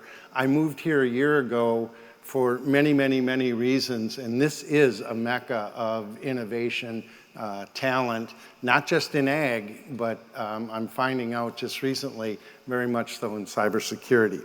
So on to the agriculture part of the discussion today. The Dakota ICP, or the Innovation Corridor Project, is the largest example of precision infrastructure, agriculture infrastructure deployment on Earth. Now, that sounds huge, but we're very nascent in this process of moving and advancing precision ag, data-driven farming onto digital agriculture. The Corridor Project was originally envisioned as an infrastructure play that was meant to be large enough to garner global attention and attention from big ag, ag enterprise, big tech, and a lot of innovators. It is an area that extends from Kindred, roughly to the south, to Castleton, and that incorporates and overlays the Grand Farm facility and many other facilities. The idea is that it will bring attention through the involvement of several commercial growers and many different entities in the Red River Valley area. So the idea of it was to bring attention. It's attention to climate resiliency, but it's really attention to the advancement of digital agriculture so that we can feed the people, the growing population of the earth. And the idea is to foster innovation through collaboration. It's a technology play that does involve sensors and computer systems, advanced wireless, and we'll kind of get a slide or two that dive into that as we move along. But a big part of it is to create a common digital language for agriculture. If we want to see the kind of innovation in agriculture that we see in virtually every other enterprise across the globe, we have to emulate those things that fostered that adoption, that rapid adoption of digital transformation in every other segment. Agriculture is the last major segment of all to fully embrace a digital transformation journey. The Corridor Project, as I mentioned, infrastructure, that starts with sensors. All of the typical things from ground sensors, soil sensors, micro weather collection, to advanced robotics, and on and on and on. There's a wireless technology, and a lot of my background is in wireless, so it wasn't a big surprise to be asked to participate in the 6G wireless standardization activities. It's what I've been doing way before wireless was cool. But we talk about 4G and 5G, now 6G, and really the important thing for me is the thing I want to land is it's 4G, 5G, 6G, and beyond. It's not stopping. Obviously, technology never sits idle. The most important thing about this project is not the deployment of infrastructure. It's not the sensors. It's not the cool technology and the equipment. It's really about that last thing on the end which says end user applications. And the idea that Trilogy embraced here was that if we can expose agriculture, if we can expose all 900 million acres of tillable land in the United States, if we can grant access to the 2.1 million growers across the US, to the near 30 million software developers across the globe, all we have to do is step out of the way and let innovation happen beyond imagination. That's our goal. That's what we're doing here. That's what the Dakota ICP, or Dakota Innovation Corridor Project, is all about. a couple of reasons why we chose here. We have commercial operations across the United States. The list of why we chose the Red River Valley, why we chose Fargo to really make that global stand, that list is way too long, and it just continues to amaze me, the innovation and all of the cooperation that we've received here. But the Farms initiative that was mentioned a little bit earlier, and I think will be talked about some more, is just another example of the power of this region. We see the Farms initiative and saw it from the very beginning as an opportunity to take the innovation, the incredible innovation out of NDSU, the tribal colleges, and a number of other institutions, and take that innovation and move it through the Grand Farms initiative into experimentation. Trilogy's approach, the Corridor Project's goal, is to advance from the Grand Farm into a fully commercial path.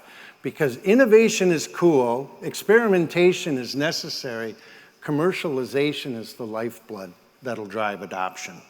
And that's kind of our three-step version of that. Why? Why do we do it? What's the whole point?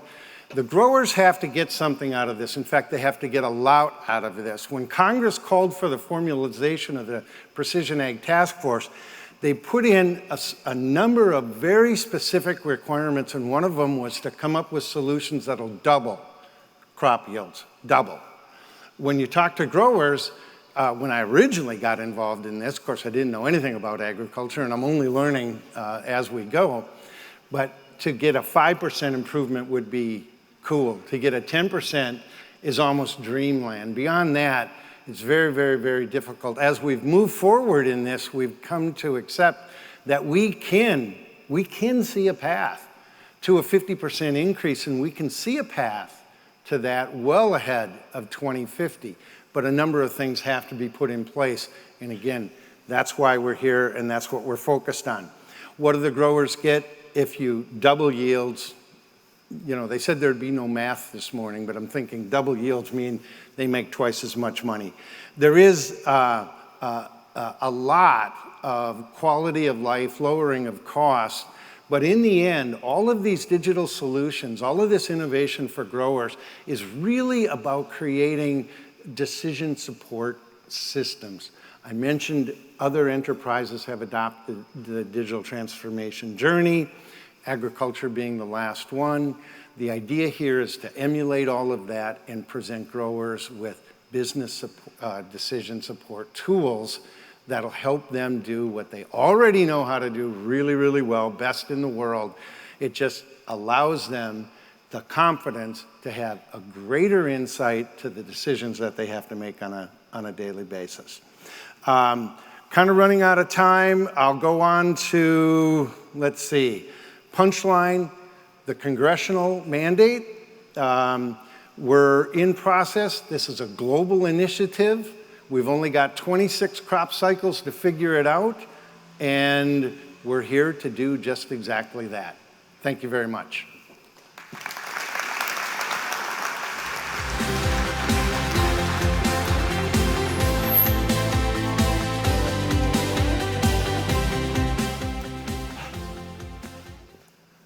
The program will begin in 10 minutes. How far over did I go?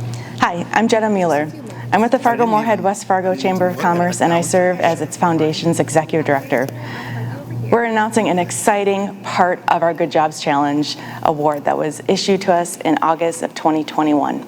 The Chamber just released $835,000 in community sub-awards focused on different populations and to build up organizational capacity to serve our workforce and workforce-bearer needs within North Dakota and Western Minnesota. We invite you to learn more about these exciting 5 funding opportunities on fmwfchamber.com/goodjobschallenge. And always, check out our workforce platform, ignitefmwf.com.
Just remember to always think twice.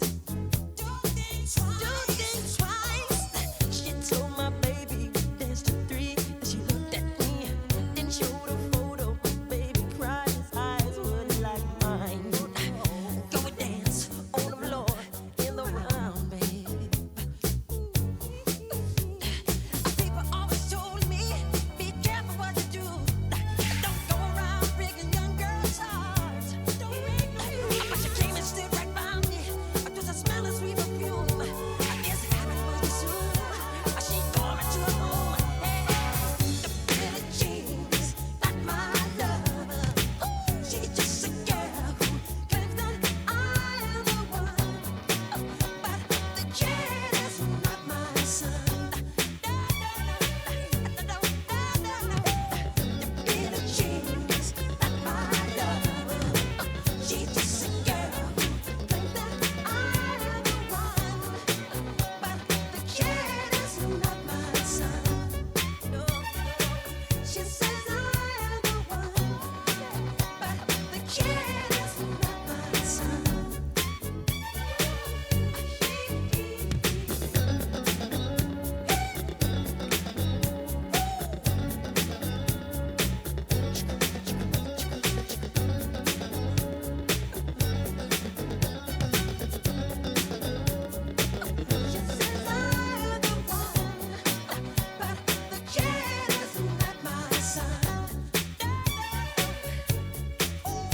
Our program will resume in 5 minutes.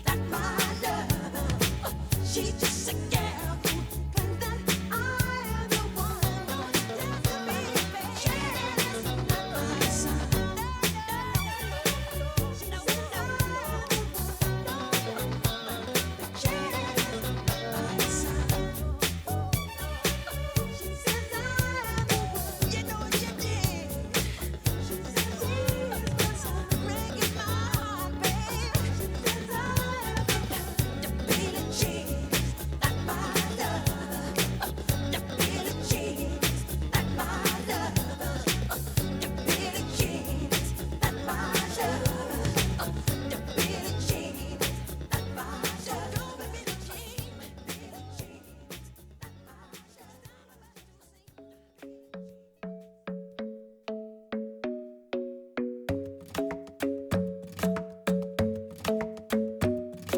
The club isn't the best place to find a lover, so the bar is where I go.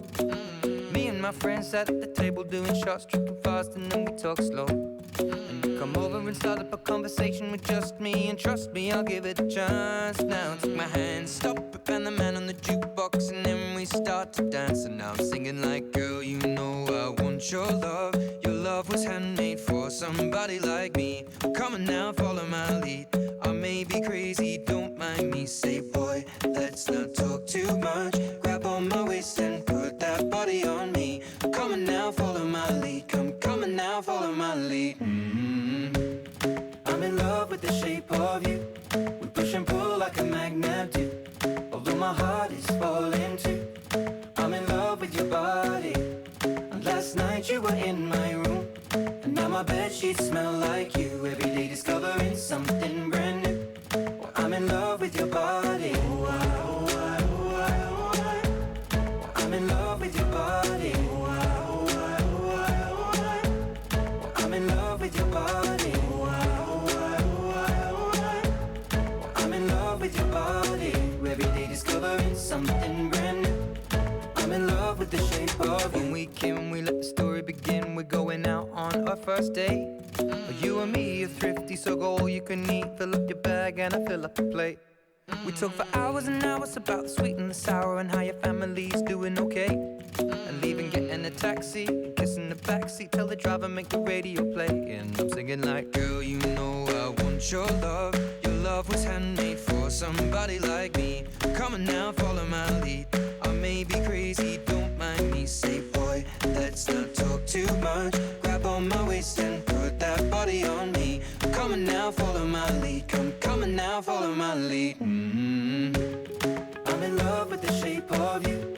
We push and pull like a magnet do. Although my heart is falling too. I'm in love with your body. And last Last night you were in my room, and now my bedsheets smell like you. Every day discovering something brand new. Well, I'm in love with your body. I'm in love with your body. I'm in love with your body. I'm in love with your body. Every day discovering something brand new. I'm in love with the shape of you. Come on, be my baby, come on. Come on, be my baby, come on. Come on, be my baby, come on. Come on, be my baby, come on. Come on, be my baby, come on. Come on, be my baby, come on. Come on, be my baby, come on. Come on, be my baby, come on. I'm in love with the shape of you. Our program will resume in 1 minute. Please find your seats. Once again, our program will resume in 1 minute. Please find your seats. Thank you. Now my bedsheets smell like you. Every day discovering something brand new. I'm in love with your body. Come on, be my baby. Come on, come on, be I'm in love with your body. Come on, be my baby. Come on, come on, be I'm in love with your body. Come on, be my baby. Come on, be I'm in love with your body. Every day discovering something brand new. I'm in love with the shape of you.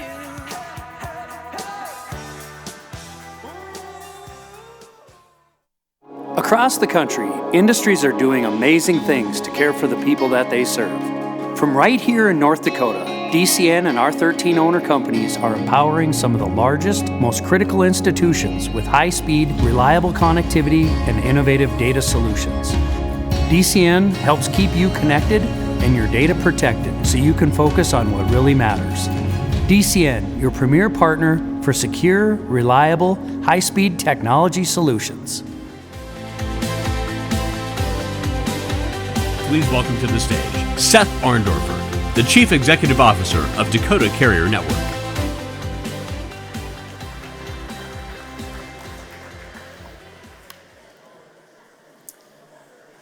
Well, good morning. And thank you all for being here today.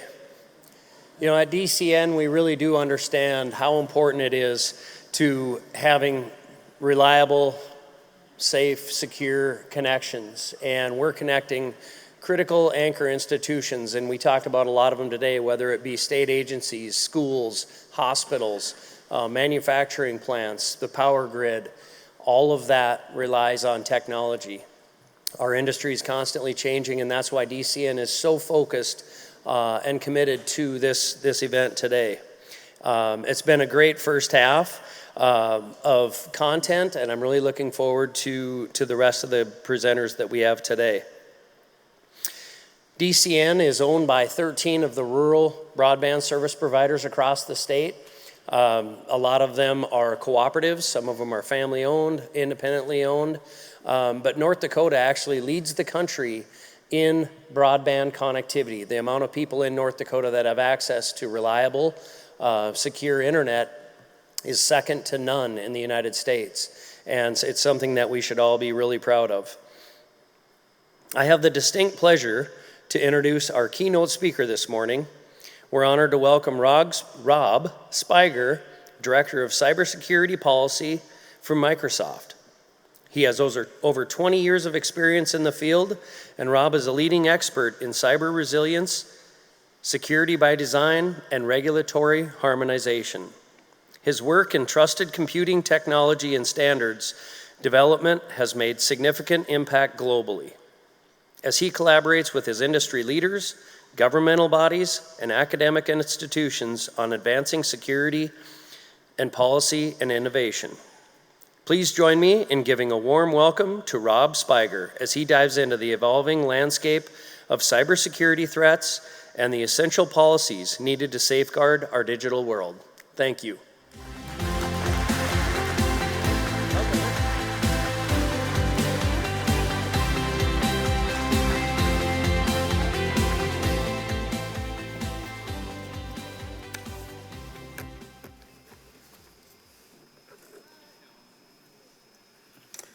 Hi, good morning. Thank you for the warm welcome. It's been my pleasure to travel to Fargo from Seattle to do this presentation today.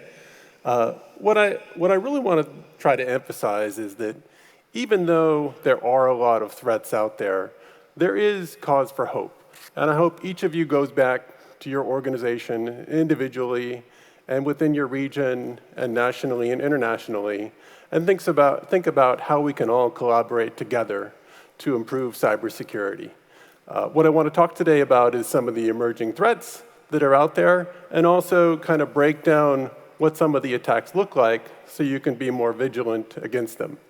And then I want to talk about what our company is doing and also what governments are doing to try to improve the landscape for cybersecurity.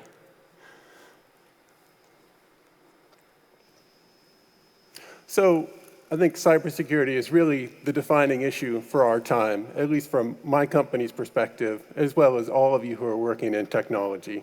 There are headlines every day about different cybersecurity attacks, whether they're successful or not.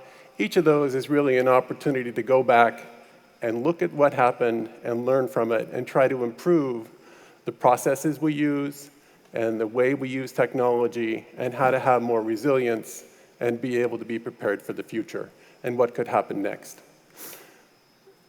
If you think about what's been going on in the cybersecurity space, there's really been an exponential increase in attacks. As an example, just between 2022 and 2023, by a factor of 10, attacks have gone up on passwords. This is where bad actors are out there finding systems that exist and trying to hit them with passwords that might be what it takes to gain access. This is a vulnerability that exists when systems don't use something like multi-factor authentication, where it's more than just a username and password to be able to access the system. The other thing is the number of threat actors continues to increase. Microsoft has a special division focused on tracking threat actors. We've gone from tracking 200 to tracking 300. We're also hiring more staff to track even more. This is something that just keeps increasing as a problem. And there are also a lack of trained cybersecurity professionals to be able to fill the roles that are necessary to do defense. And so what are some of the things that could change the landscape to make the situation better? This is really a case where we're not just competing against something nameless. The amount of money that is funneled into cybercrime and costs from cyber incidents is basically the third largest economy in the world. And when you think about that, it's not just that you as an individual need to go back to your organization and do things, it's that we all collectively need to work together. And that involves having greater transparency about what incidents have happened, sharing that information, and having collective defense. It also means trying to look at the systems we use to produce technology and how we consume it to make those better by developing standards, having public-private partnerships, and those types of activities that can collectively help us together combat against this third largest economy essentially in the world. It's also growing faster than other national economies. So this is an area where concerted effort and collective action is really necessary. So if you look at what's motivating these adversaries, some of it's financial. They want to obtain money directly through ransomware, which was outlined earlier as an example of how by denying you access to using a system, either by taking your data or the functionality of your business processes, an organization will be inclined to pay money through cryptocurrency, which is hard to track and hard to recover, as well as things like fraud, where they're able to trick businesses into making payments to who they think is a legitimate supplier, but instead it's actually going to another bank account somewhere else. The other thing is, it's not just individuals doing a whole end-to-end attack anymore. It's really a whole ecosystem. If you think about a national economy, there are specialized roles where people specialize in certain areas, like maybe there's a specialist for doing what seems like a legitimate ask for a authentication code because there's been some issue with your credit card, or something else that causes an IT department to have to ask you to verify who you are. Organizations that just specialize on a piece of how to have malware be successful in your organization is really what's gone on just due to the level of sophistication that exists in what's essentially that large economy that's focused on compromising our systems and our business processes and our country to some extent. The other thing is they are also motivated by getting an ability to do things on a system. If they can run code, they may be able to do things like crypto mining, where they can basically use computing power to find currency for cryptocurrencies. The other thing is, not only are they interested in financial gain, but also just controlling your infrastructure. They may want to be able to send email as your business to trick suppliers and use your trusted relationships to be able to find other victims. They may be interested in being able to have virtual machines that are able to help them do attacks at scale, like dynamic denial or distributed denial of service attacks. They also are using tactics where you may see somebody's inbox overflowing with spam email from different places. To be able to do that so quickly where a user has more email than they can ever sift through or process requires an ability to sign an email account up for a whole bunch of different spam subscriptions from different places. So it isn't filtered out and it can impact their ability to respond to an incident. The other thing is they may want to have networking resources or virtual machines to host command and control of malware. So it's that they don't want to go pay for infrastructure, they want to borrow yours and have it be on something that may be a trusted environment from other stakeholders. So it's harder for an organization that maybe has hosting capabilities in the cloud to say, we're going to turn that off because they have to differentiate it from your legitimate business activities versus something that a malicious actor is using. And then finally, like the talk earlier discussed, I think it was Jeff, talked about disruption. There's the potential for disruption either through distributed denial of service attacks or by just getting in place to be a threat of disruption later if there is some sort of crisis. And then finally, espionage. Foreign governments are interested in gaining IP as well as information about what other governments are up to, what organizations like NATO are up to, and what your company is up to and what its business strategy is. If you think about the amount of information that exists in email, it's very frightening that somebody might access that and be able to collect it and use it against your organization or your nation. And then finally, we've also seen influence operations where there's an effort to sow discord or arguments or influence election outcomes. All of those are things that are motivating malicious actors to do what they're doing. Some of those are nation-state organizations, some of those are just financially motivated. And these are all threats to all of us collectively. The methods of initial compromise that we see are phishing, and that's where users are tricked into entering their username and password, or if they're using multi-factor authentication, they may be tricked into doing other forms of authentication as well, where instead of just a username and password, they have a one-time passcode, or they receive an SMS message. And then there's also password spray. Basically, anytime you connect a device to the internet, you should expect that it's going to be attacked immediately. This is a case where if the device is just an IoT device, the admin account will be used. It could also be the case that an organization looks at email addresses for your company and then tries to use password spray on those. It's not as simple as just blocking a single source that's doing this password spray. Malware actors have often built networks of distributed systems where they can attack with brute force on a single account from a lot of different locations. They look like they're coming from people's home because so much of the work has shifted to be offsite with COVID. So those are just challenges in terms of how do you prevent password spray? You really can. What you need to do is switch to using multi-factor authentication. And then another way bad actors get in is through vulnerabilities. And that's where during the software design and development phase, there has been a security mistake. Maybe it's that the threat model that the programmer looked at to think about how an attacker may try to compromise a solution didn't include all of the risks appropriately, or didn't mitigate risks that are attempted to be used in the right way. Even when developers have a great threat model where they think about what could go wrong or how an attacker could abuse the system, there are always new attack techniques that we're seeing all the time. And so those need to be revisited on a regular basis, and products need to be updated to account for them. In some cases, really what the malicious actors are looking to do is be able to execute remote code where they can put the script they want or the program they want onto a computer and gain an ability to have greater control and move laterally across an organization. Lateral movement is where they may compromise one device or one account, and then they log in and they use that to be able to run code that gains credentials from a single device and uses that to move to another device and to another device until they're able to get things that are sort of the keys to the kingdom of an organization, like identity systems or single sign-on or domain controllers or things like that.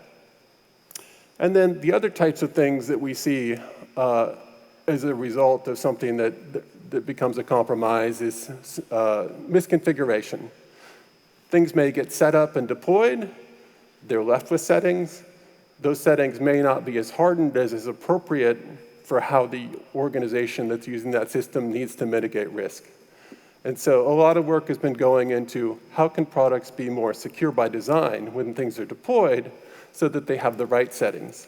It doesn't solve the issue of if things are deployed and then upgraded, how do they get to the right settings? Sometimes those are complicated because you'll have a whole fleet of devices and the IT department wants to shift everything at once, but they don't have a homogeneous set of devices that they can really take advantage of the latest security features for. So they may have settings for older protocols or things like that that they have to support in their organization. So it requires kind of continual reevaluation of what's deployed and is that the right thing for what that organization needs currently, and how can they move forward to more secure settings. And then finally, supply chain.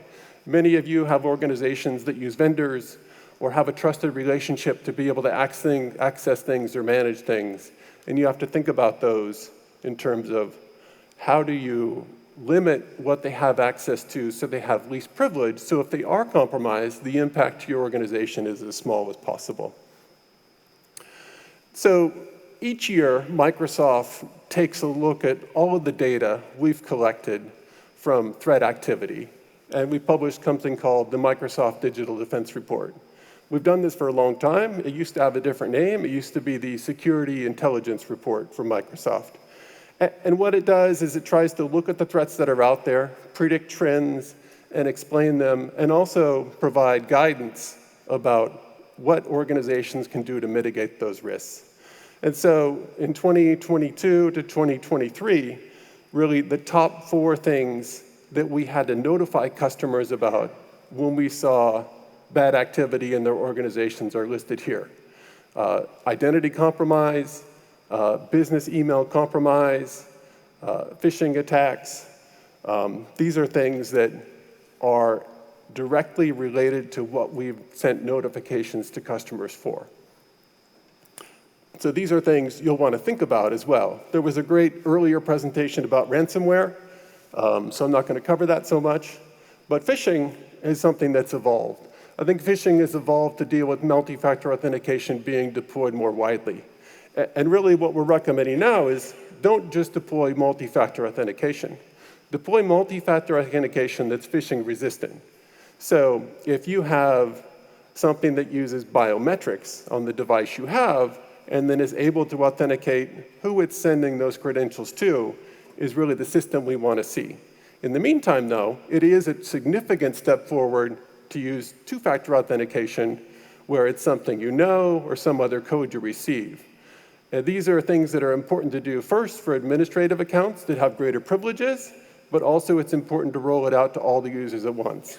And some of the innovative attacks we've seen around this is to have an adversary in the middle, where they send you a link in email where instead of just entering your username and password, it also takes the username and password that the phishing site collects and interacts with the real site to have a request sent for that second factor of authentication.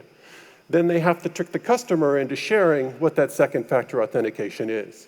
And so they've done things like, within this malware ecosystem, built an ability for one-time password code bots to be able to request from customers what is that one-time authentication code they've received through that second factor, so it's able to be supplied.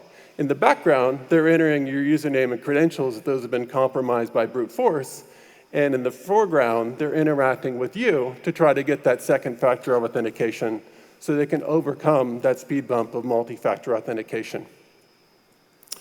The other thing that they're doing is token replay. Does anybody know what token replay is? This is a great example of where technology companies come and talk about something, but we haven't fully explained what it is. Basically what happens is, after you authenticate with multi-factor authentication, you don't have to enter your password every time you go access a new resource, right? Every time you go to a different page on your banking website, you don't have to enter your username and password.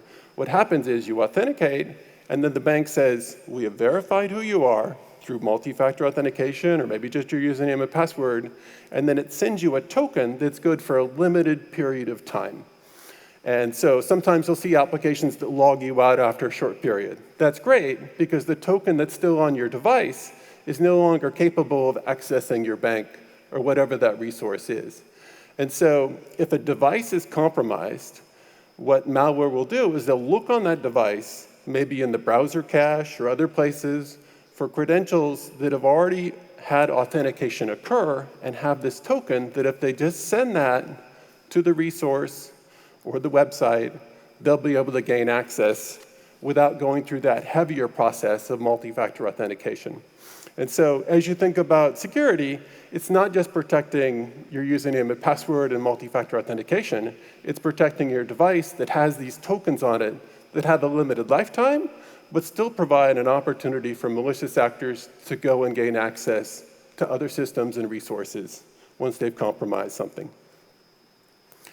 The other thing we've seen is an increase in the trend for business email compromise, where a malicious actor will compromise an employee's email address, maybe in the finance department, and then send requests to change where payments go to suppliers, or send an invoice and then be able to capture those funds when the payment happens because it goes to a different account that they can take the money out of quickly and move it somewhere else.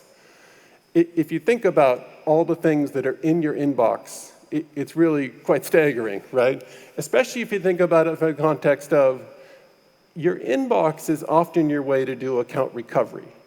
Or if you set things up more securely, you may have an SMS message as a way to do account recovery.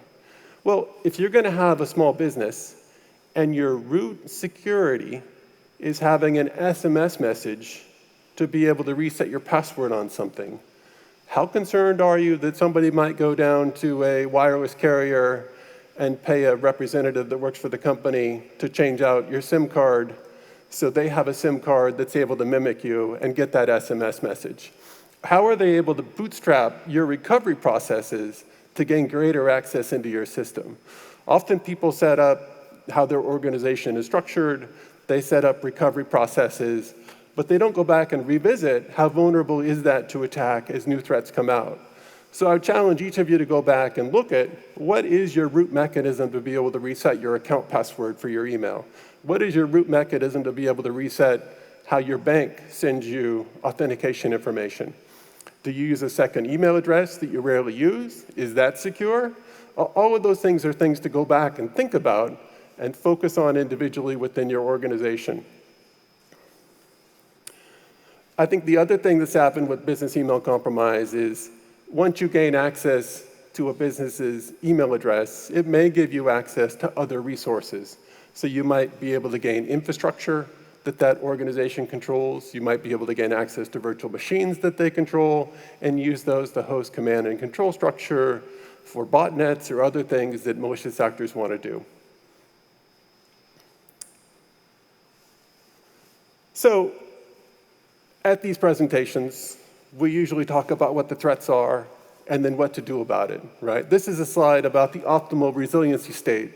And this is a case where there's 5 things you should go and do. Use multi-factor authentication, use least privilege, where each account only has an ability to do a limited number of things and doesn't have administrative access across your whole organization. To break things down into roles with different accounts that each have limited privileges, and if necessary, to do just-in-time provisioning to be able to do more complex things that require greater permissions, and then take those away after that small activity is done.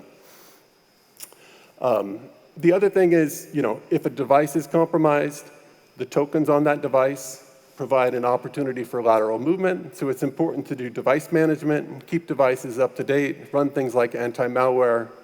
And then the other thing is, for ransomware, it's critically important to have backup. You maybe don't want to have just backup locally. It's good to have backup in the cloud where there's a way to recover it that's sort of disconnected from what ransomware might be able to do if it penetrates your organization. And then the last one is really a catch-all, right? I've told you there's only 5 things, but to have a risk-free and threat-free environment is really a longer list of things that's more than 5. It's to have things like a security operations center that does detections and does response when remediation is necessary. It's other things like making sure your operating systems are protected against brute force attacks from the same IP address. All of those are things that an organization can do and should do to be optimally resilient around ransomware. This is obviously a large set of stuff to go and do, especially for small and medium businesses. So there is sort of a silver lining. There is a limited set of things you could do that are really only 5 that will have a wide impact. We think that just deploying multi-factor authentication is going to block 99% of attacks from getting in.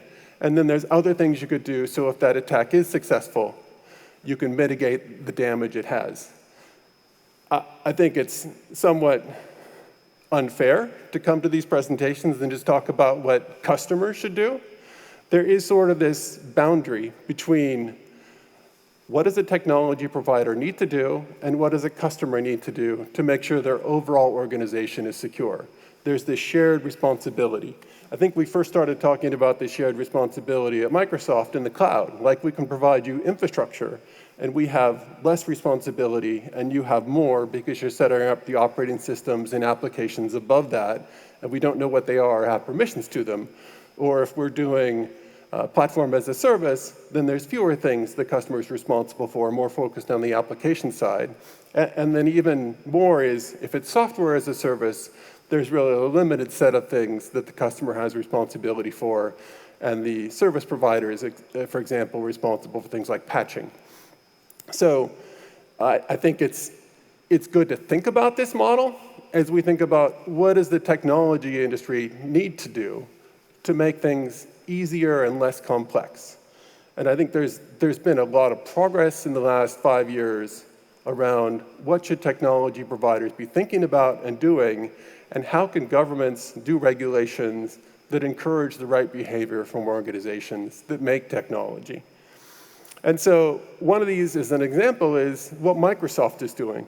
Microsoft has launched something we call the Secure Future Initiative, where we're focusing on a multi-year project to improve how we design, build, test, deploy, and operate our technologies to make them implement the best practices for security and have the highest level of security that we can provide for it. So this project is something that kicked off last November at Microsoft, but it's become a top priority at the company. We have been told from the leadership down that security is priority 1. So this means that we're fostering a culture of security and trying to set that up so it's not just a once and done thing. It's something that we build into accountability for employees by having requirements for what they're evaluated against at the end of the year for raises and bonuses. Executive pay is tied to security performance. And these are significant changes in the company to help us focus our company on what cybersecurity threats are out there and how advanced adversaries are in trying to attack us as essentially a critical infrastructure provider. It's bad if a pipeline goes down. It's also very bad if cloud services go down. And so, we're taking this very diligently, and it's permeating through the entire organization. This means we're delaying features. Instead of focusing on new features, we have the equivalent of 34,000 FTEs working on security things. And this is just a huge change inside Microsoft. Things have been broken up into waves as we go and work on how to make our company more secure. Part of this is providing greater transparency. When we have security incidents, we think it's important that we tell the public about what those are and we report them. And I think by sharing our challenges, others in the industry can see that they might have the same issue or risk, and they can go address it themselves. When incidents do occur, we try to respond quickly by publishing guidance about how customers can deal with incidents and work around them or resolve them. We're also working to advance security tools so they're better. I think there used to be sort of a scenario where if a customer had a security lapse, they should rebuild their system. Now you're seeing more things where we have very detailed guidance about how you could recover from certain threats or compromises and get your business back up and running. And then finally, there's really three parts that this breaks down to for our engineering teams. It's deploying, it's designing systems so they're more secure to start with, a greater focus on threat modeling and how to mitigate threats, and trying to lower the level of risk customers may have when they operate a product. And then also choosing better security defaults. I worked in Windows security, and one of the challenges was, yes, we could set the security bar up here, but that's not very usable in a lot of cases. And so we have this choice of where do we set the default, and then what customers should change that default so it's higher. I think what we want to do is both improve what the user experience is, as well as raise what those settings are for security. So after a customer installs a product, they don't have to worry about should they change 20 or 100 things via hardening guide to make it be able to be secure for them to use it. It should just be installed and set with the right defaults. But we should also have things that help customers in upgrade scenarios, make sure they have the right defaults and do continuous monitoring. So this is sort of a renewed focus within Microsoft that I think the work on it has accelerated over the last year, and it's been great to see. The other thing is having secure operations. So internally, we're monitoring and being able to respond to things more quickly. We're installing patches and accelerating the deployment of them. And we think this will be something that has an ability for Microsoft to better respond to the global threat environment. As an example of what other people in the industry are doing as well, CISA had this great thing that they did earlier this year, announced at RSA. And it's basically a pledge for companies to work in 6 different areas to be able to take not just the basics of cybersecurity, but sort of more advanced things and move them forward and share that experience by talking about it publicly. It has provisions for organizations to pick products that they're going to focus on and try to increase the use of multi-factor authentication through campaigns with customers or changing security defaults as products are deployed, or just other ways to raise awareness about multi-factor authentication. It's focusing on if customers are compromised, what is the logging or evidence of intrusion that they could look at and see that in the way that they can detect it and be able to use it. Sometimes that means storing logs for longer if it's a cloud service provider.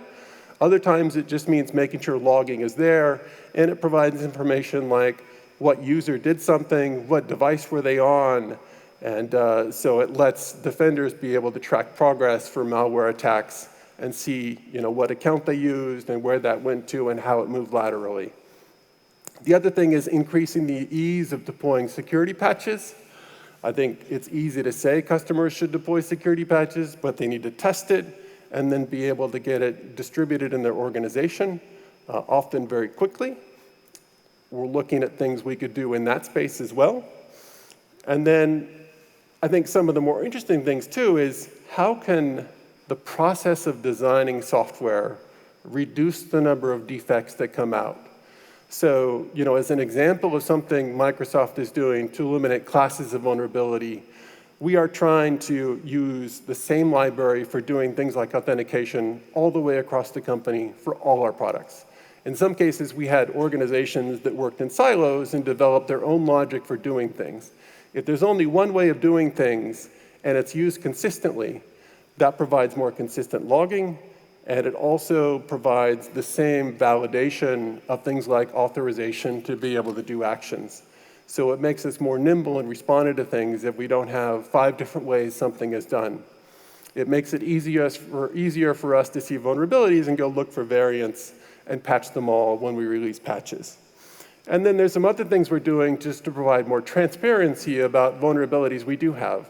We're publishing what the root cause of the vulnerability is, as well as we're providing information about what products are in that. There's over 200 companies that have signed, or almost 200 companies have signed CISA's Secure by Design pledge. And we think it's a really great opportunity for different companies to be able to share their best practices and lessons learned and what they did publicly to improve security. The other thing is, the US government has done activities to try to raise all the boats of technology providers. And one of the things they did several years ago was release what's called the Cyber EO, where it was an executive order to increase the cybersecurity of federal agencies. And they did a lot of foundational work in trying to improve the software supply chain by saying, what are best practices for validating open source code before it's put into a product? What are best practices for static and dynamic analysis where once you compile code, how do you test it to make sure it doesn't have vulnerabilities and has better quality and is less able to be attacked by malicious actors? So this resulted in a lot of different publications and also adoption within the federal government. More of a shift towards using cloud products and modern products and getting rid of legacy, as well as implementing Zero Trust. Zero Trust is really taking a look at what access should things have to your key resources. If you think about an organization not just as having a hard perimeter that if somebody gets inside, they're able to access everything, but as a different set of resources that have higher security requirements depending on the criticality that data is or the business process is for your organization, that's basically Zero Trust, right? To start implementing Zero Trust, you look at what are your high-value assets for data and processes. You put additional security authentication around that to be able to access it. You more closely monitor it. So Zero Trust is really providing less trust that once someone's in, they can access anything, and auditing and validating that authorizations happening to key resources are appropriate. There's a big list of publications that I think are foundational for the software industry to go and use. Part of that's a focus on critical software. Critical software is things that runs with higher permissions and may have network access or administrative access on your machine. And I think defining that as something that's separate from regular software that may run in a sandbox environment where if it is compromised, it can only do a limited amount of damage compared to something that has full access to a system is an important distinction. And it helps prioritize within federal agencies what they want to focus on and what they want to modernize first. There have been a lot of great public-private partnerships that have come out of this. I think that's fabulous. A lot of the US work, though, has been really voluntary, right? Or incentivized. If you're selling to the federal government, you need to do these things to be able to meet the new procurement requirements that are in place. The EU has taken a different approach, and they've focused on something called the EU Cyber Resilience Act that was first proposed several years ago and has had a lot of debate and is almost finalized, and we expect it to pass later this year and then go into force after maybe 18 or 21 months for reporting requirements and then for product requirements a little bit later. But what they've done is they've tried to define some essential security requirements that all software products, and I guess they've referred to it as products with digital elements, which includes both hardware and software. They have essential security requirements, like things like it needs to have an ability to do automatic updates if that's something the customer would expect. You wouldn't expect that in critical infrastructure because an organization needs to test it first, but you would expect it for consumer products, for example. It also needs to minimize data or other things like that that are best security practices. And the exact mechanism of how to do that isn't written into the legislation. It's sort of pushed off into standards organizations within the EU to define. So there should be a clear set of guidelines after the standards are developed for what a manufacturer is legally obligated to do to satisfy the essential security requirements. It has mechanisms built into it to have market surveillance authorities in the EU identify if a manufacturer isn't compliant and then be able to follow up and request more information from them. We think this is a good advancement forward. Of course, there's little things about it we think could be better, but it's an example where governments are trying to put mandatory security requirements on products. And I think the challenge of this, though, is this is really the first time, and it's raised a lot of new questions, right?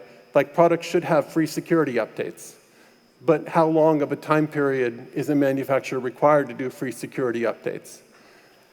How do you differentiate between things where vulnerabilities are reported to a manufacturer and they're critical and need to be patched versus lower priority issues that might just change the background color of a screen or be annoying, right? Should a manufacturer have to fix every vulnerability that's reported? Usually manufacturers have something called a bug bar where they can prioritize the most impactful vulnerabilities and patch those first, and things that are really minor, maybe they won't fix, or they'll fix in the next version of the product just because the impact to customers is smaller. There's also things in this provision that require reporting of security incidents by manufacturers to make the government aware of them. I think the challenge in those is what's the right threshold for reporting? Is it anything, or is it things that meet a certain bar, and if so, how do you define that bar? And so I think this is a very interesting advancement that's going to increase security, but it might also have impacts on innovation, right? If if we think about like AI, part of the story that Microsoft has told is we're going to build this infrastructure that has data centers and computing power, and above that will be large language models, and above that will be smaller, more agile applications for AI, where somebody clever thinks of a new way to use it and they apply it within a specific sector. Those are examples where it's going to be, I guess, interesting to see how those three people that develop that innovative application will deal with some of these longer live requirements to be able to place something on the EU market as a solution. Are they going to be ready to respond within 72 hours to report a security incident with it? Are they going to be able to have a vulnerability disclosure policy that has someone able to answer the phone when an issue gets reported and be able to follow up and issue patches? How will that impact what the bar is to be able to produce software? On the other side of the story, though, is customers really need better security. So I think there's this balance we're going to see as expectations for what technology providers continue to rise, how they're able to deliver that and what the impact is on innovation. So this is a great area. I think as a lot of you may make products that get distributed into the global supply chain, you'll want to watch what's going on in the EU and what the compliance requirements are and think about how to deal with that. It applies not just to finished products that you might think of as what the end user uses, but also components. So in some ways, there can be supply chain dependencies, right? Like I might be able to pick something that's intended for the use and application my final product is, and be able to trust that the manufacturer, if they're putting it on the EU market, has met all these requirements. So I don't have to double check them as much. Sort of a transfer of risk or responsibility is part of what this provides, because products have this marking on it for the EU that's already in use today for things like food or other durable goods, but is being adapted for how it can apply to digital products. And then the last thing that's really offering hope that I wanted to talk about is AI. I think there is a great skill shortage, but there's an opportunity to use AI to deal with the mundane tasks around security, like to do continuous monitoring, or to do things like quickly research what a threat actor's tactics are if you think they're after your organization, and assist security operations centers personnel in being able to run scripts or things that are appropriate to do as kind of how they follow through the graph on what their response plan is. And this can help really augment the challenge for the workforce, where maybe everybody doesn't have those advanced cybersecurity skills, but they're able to use tools that provide a natural language interface that lets them interact with how to respond to vulnerabilities or how to evaluate systems for continuous compliance and be able to know when they're out of compliance and take steps to remediate that. I think there is an effort as well for companies to look at the standards that are out there and be able to look at the controls that should be in place and deploy monitoring that goes not just on a single cloud like Microsoft's, but across clouds for AWS or Google or other cloud providers, and be able to help organizations make sure that if they have a redundant solution that goes across cloud providers, they can have a single unified way to look at compliance and make sure things are set up and deployed and in operations the way they expect they should be. And then finally, I think there's really a chance for collaboration, being open about what cybersecurity failures your organization has had and sharing that with the wider community. I work for Tom Burt. He's my corporate vice president, and I think the statement he has sums this up very well in terms of, if you think about we're competing against the third largest economy in the world for cybersecurity, what should we do and how can we share with others and all work together to combat the threats that are out there? I think there's a good case for hope, especially as things like the US Cyber EO and the EU Cyber Resilience Act provide additional guidance and sort of set better expectations for what should technology providers do.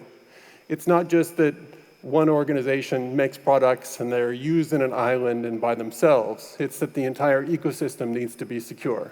So I want to thank all of you for coming today and hearing about cybersecurity and focusing on it. And also I want to commend you for the networking and working together to combat this great threat that's out there. So I have a few minutes to take questions.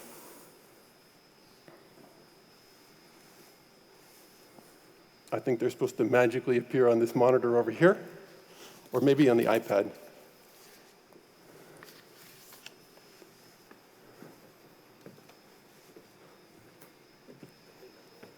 So the first question is, are there third parties or partners you recommend to help educate employees to mitigate phishing and other cybersecurity threats? I think there's a lot of resources out there. CISA has a lot of great publications that they try to produce for the whole nation. That would be a good place to start. There are other things like, instead of just having employees watch training videos about phishing, there's tools to do things like send out phishing emails within your organization and then see who responds to those and who's tricked. So you can go talk to them and have a conversation about, hey, this was a threat that maybe you're not aware of, but here's how you could handle that type of situation better. Getting employees to report cybersecurity incidents is really important. So ideally, if they see phishing emails, they would report it.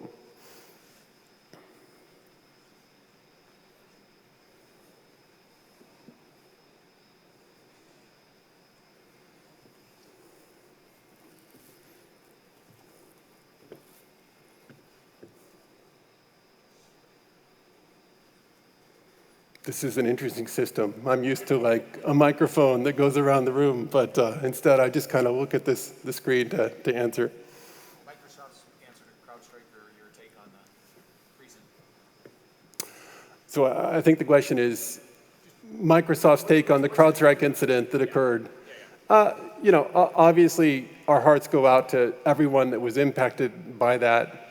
I think it's a case where, it's important to think about both business continuity, which is what is your organization being able to prepare for, as well as disaster recovery, right? Where something you didn't expect happens, and how does your organization quickly recover where it brings on more resources than what it usually has to respond. This was really a case where companies didn't really always have a business continuity plan in place for these types of failures, and they had to spin up teams and bring in people for extra hours to be able to remediate.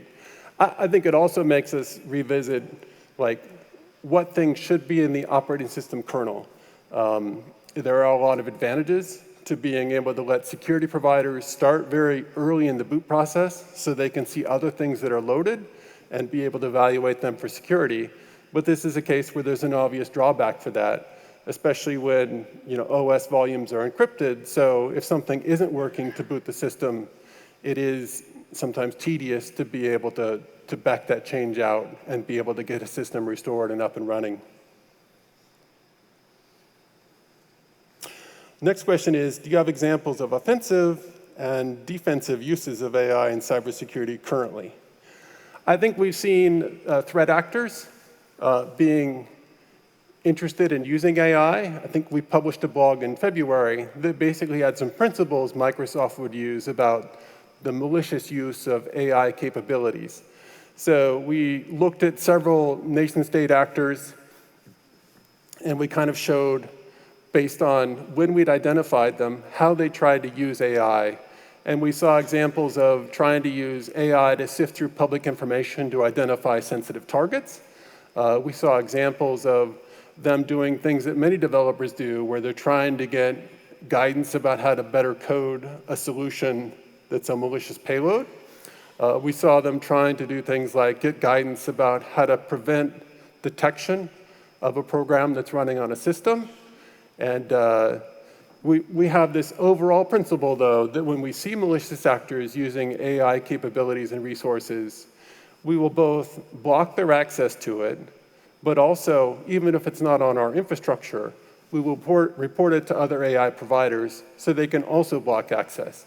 This is a great example where collaboration across organizations and technology providers can have a big impact.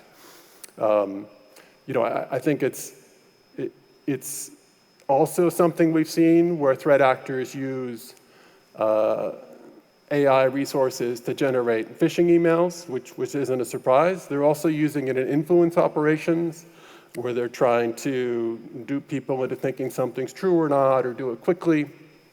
So those are examples where, as an organization that has this infrastructure, we can stop bad actors from using it in a way that's irresponsible. That's all the questions that I can take for now. I'm going to transition to a panel discussion, so don't go anywhere just yet. I'm excited to moderate our next segment, where we'll dive deeper into cybersecurity measures for your business. We'll also put the insights from the keynote into action with our next panel discussion. So let's keep the momentum going, and please join me in welcoming our panelists to the stage.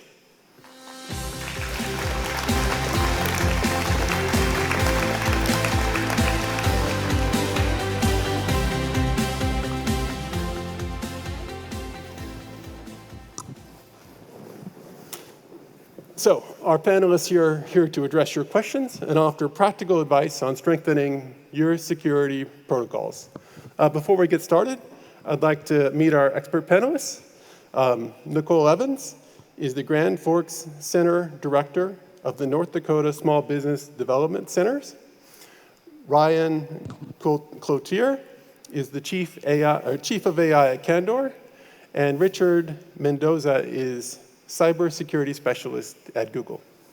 To start off with, could you each talk for a few minutes and tell us about yourselves and your organizations and what you hope to discuss today? We'll start with Nicole. Well, good morning. As Rob said, I'm Nicole Evans with the Grand Forks Development Center Director for the Small Business Development Centers for North Dakota. And I emphasize Grand Forks because we have 8 centers in the state of North Dakota that provides no-cost confidential business advising for all 53 counties in North Dakota. I'm a North Dakota native, and I'm from a small rural town, and my office is in Grand Forks. A lot of the clients that I do see wanting to start businesses or in business are very rural. So we've got a lot of ma-pa shops and a lot on the small side. And so how I tie into this from a cybersecurity perspective is SBDC is federally, state, and locally funded. Small Business Administration is one of our federal funders, and they gave a directive a few years ago. They started talking about cybersecurity and small business and how important and imperative it was to be able to have these conversations. So their directive came through and said, we'd like at least one person out of your SBDC network to become a little more educated and trained in cybersecurity. I have a background in IT, so when I moved over as a business advisor, first thing I did was, I'd like to do that. I'd like to learn more. I'd like to talk with our small business clients about cybersecurity and what we can do. I own and operate 3 small businesses myself, and I saw on your presentation, business email. When I became a business owner 12 years ago, our email got hacked.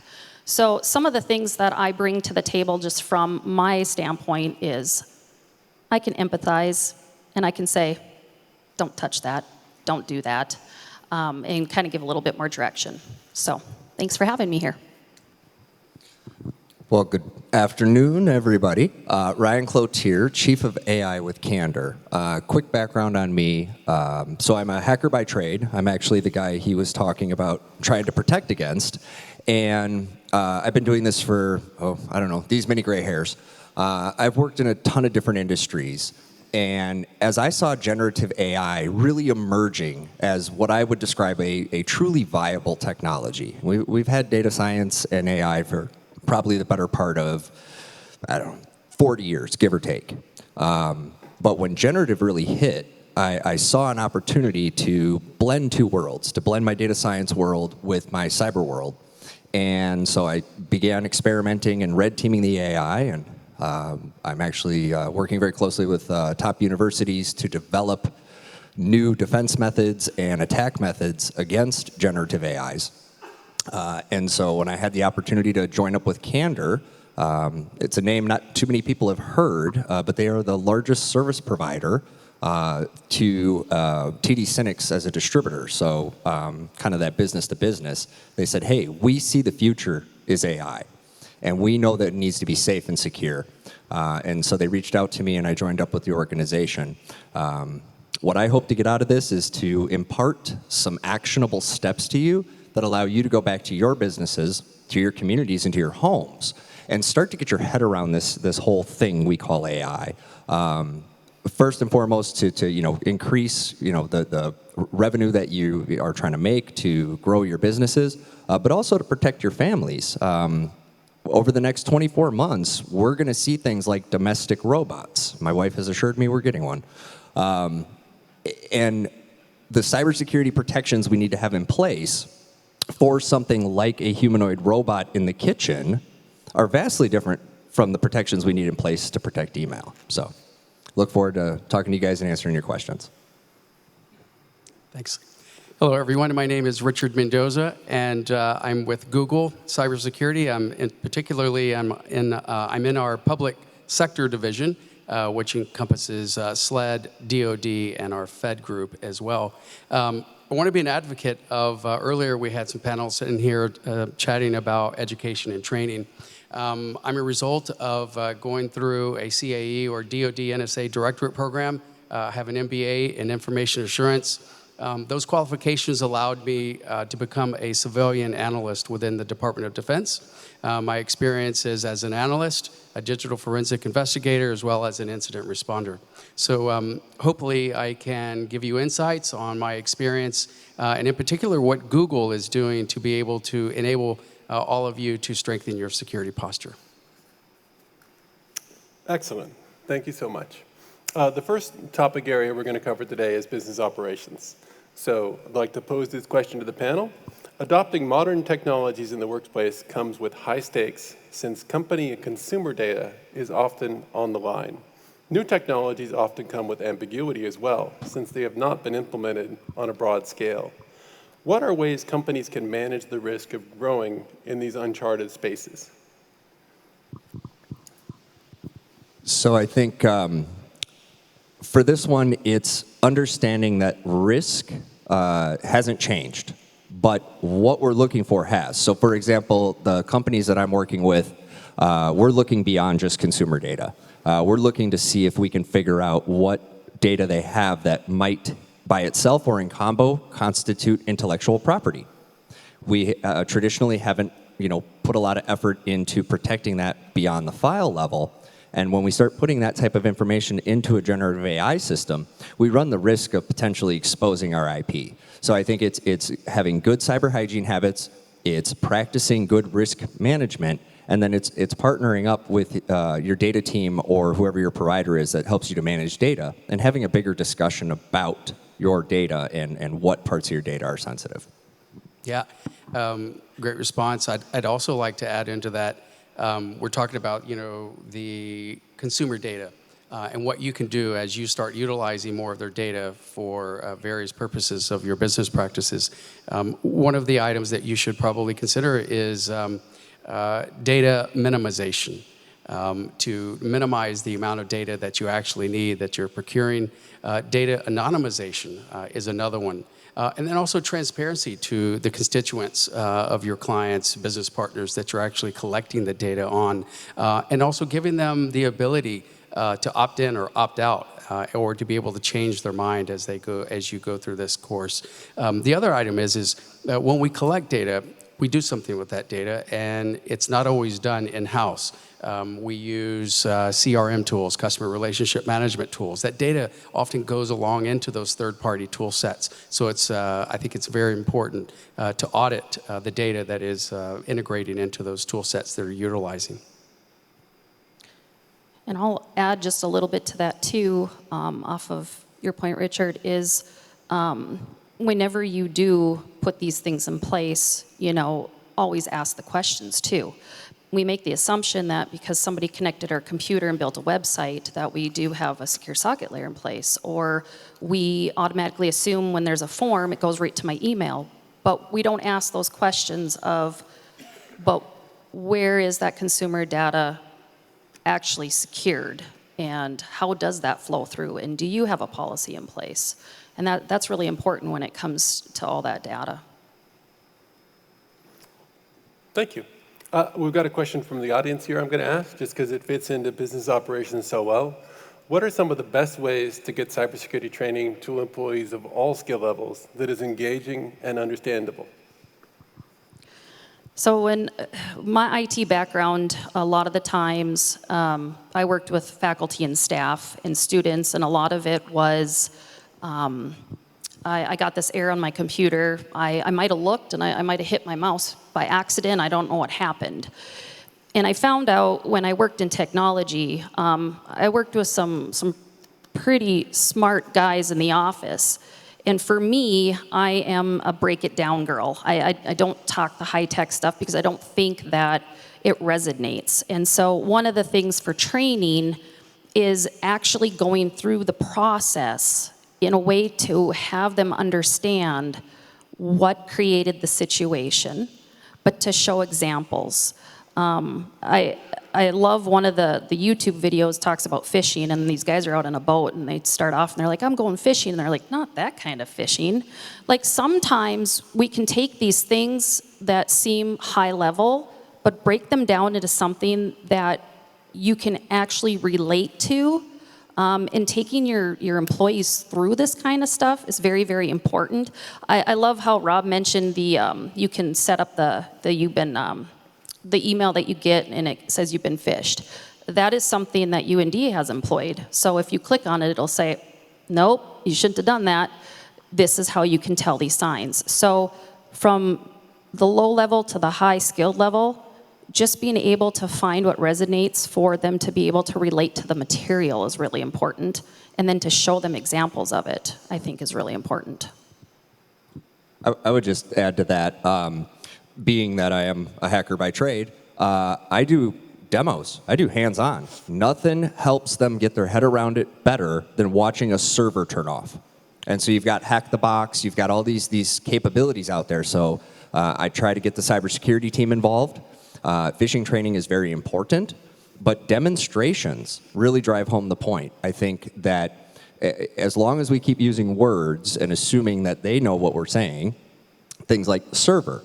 I asked a friend of mine, she says, well, what happens when you click the link? Well, I get malware on the server. I said, what does that mean? She says, I have no idea. I said, it's like letting the burglar in and then going on vacation. She said, oh my God, my actions have that impact?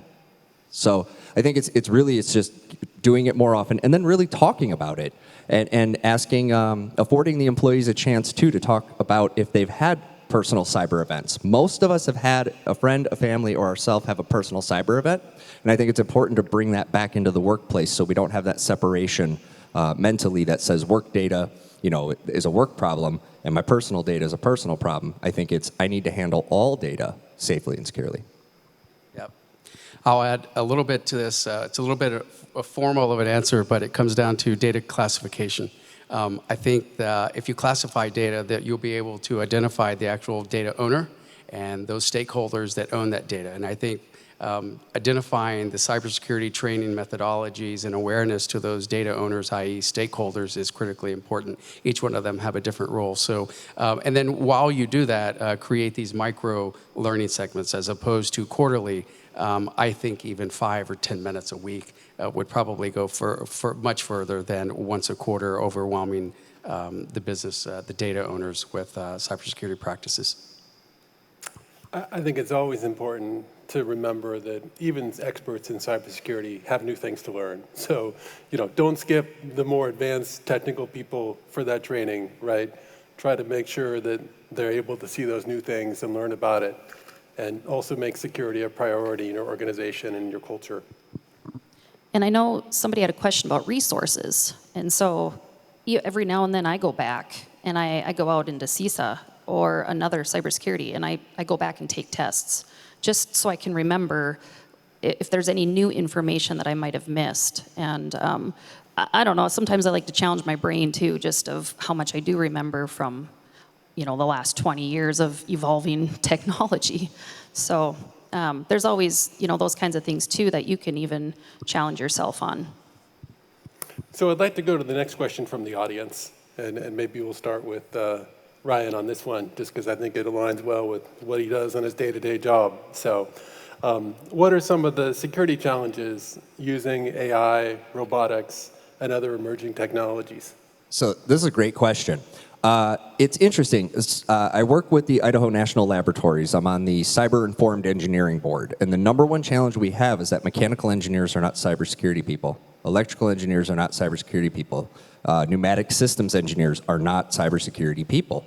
And so what is happening is the challenge is that we need to actually do this as a whole group at the same time. When we approach technologies like robotics and AI, we've traditionally approached them in a siloed fashion, and that has led to huge gaps in vulnerability. If we do it as a cohesive group, it's kind of like what we did with DevSecOps back in the day, right? We said, okay, development, security, operations, they're 3 separate groups, and nothing ever seems to deploy to production in a timely fashion. How do we fix that? I think we're right there again, and it's about interconnecting the disciplines. I think that is the challenge. And I think the absence of it is the biggest risk. Yeah, some of the other items, some of the great security challenges that we're seeing right now with companies utilizing AI is data sovereignty, the privatization of the data sets and the data models, and then validating whether or not your data sets are hallucinating and getting verifiable persona on there to make sure that actually those language models are working as intended. I would say testing as well, right? A lot of things can go wrong, and having sort of multidisciplinary input onto how a system should function is really critical. So for our next question, this is also from the audience. It says, do you see a point in the future where companies with the highest cybersecurity risk begin to move away from technology in order to maintain security? I'm getting asked to build out private systems right now, so I don't think they're going to move away from technology. I do think we are going to see certain functions need to be decentralized. I think we're going to see certain functions need to be run in a more secure enclave than maybe other functions. And this is true with systems that have health, life, safety impact. This is also true with systems that intellectual property is a huge issue, right? I put it in the AI and then I lose it. I don't have that right to it any longer. The court has already said that. So I don't think we're going to move away. I think we're going to adopt more technology, but I do think we're going to start to adopt it a little bit differently. And some systems are going to need to run in highly secured environments. And obviously cost would prohibit us from running everything in an environment like that. So that's kind of where I see it headed. Yeah, trying to think of some concise, answers here. I don't know. I don't see them moving away from any technologies to maintain the security, but I think security and the visibility of where the data lives and resides and where it's computed is of utmost importance. The visibility into those vulnerability scans on that data set, the authentication service accounts are a big proponent of this, and then continuous assessment. Validation that your security controls are actually working on the new technology that you are deploying. I kind of read the high security, cybersecurity risk, and I think of all the small businesses that I don't necessarily know that they have a high cybersecurity risk. Like, they don't know, and so sometimes they never move to technology either. We have a lot of that where it's like, I've got my phone, that's all I have to do my business on. And so sometimes I'm not so sure they know or understand what high cybersecurity risk is, or even wanting to implement technology to move even towards it. I think that's a great segue into our next question for you, Nicole. What does access to security technology for small businesses look like? And how do they access these and use them to grow? Yeah, so a lot of small businesses don't know what access to technology there really is. From us, from a business advising standpoint, we've done a few things to kind of get them educated and informed in it. One of the things we've done is integrated the cybersecurity framework within a business plan. That's what gets the conversation started, that can kind of help them go through all of their actual devices that they're using in their business.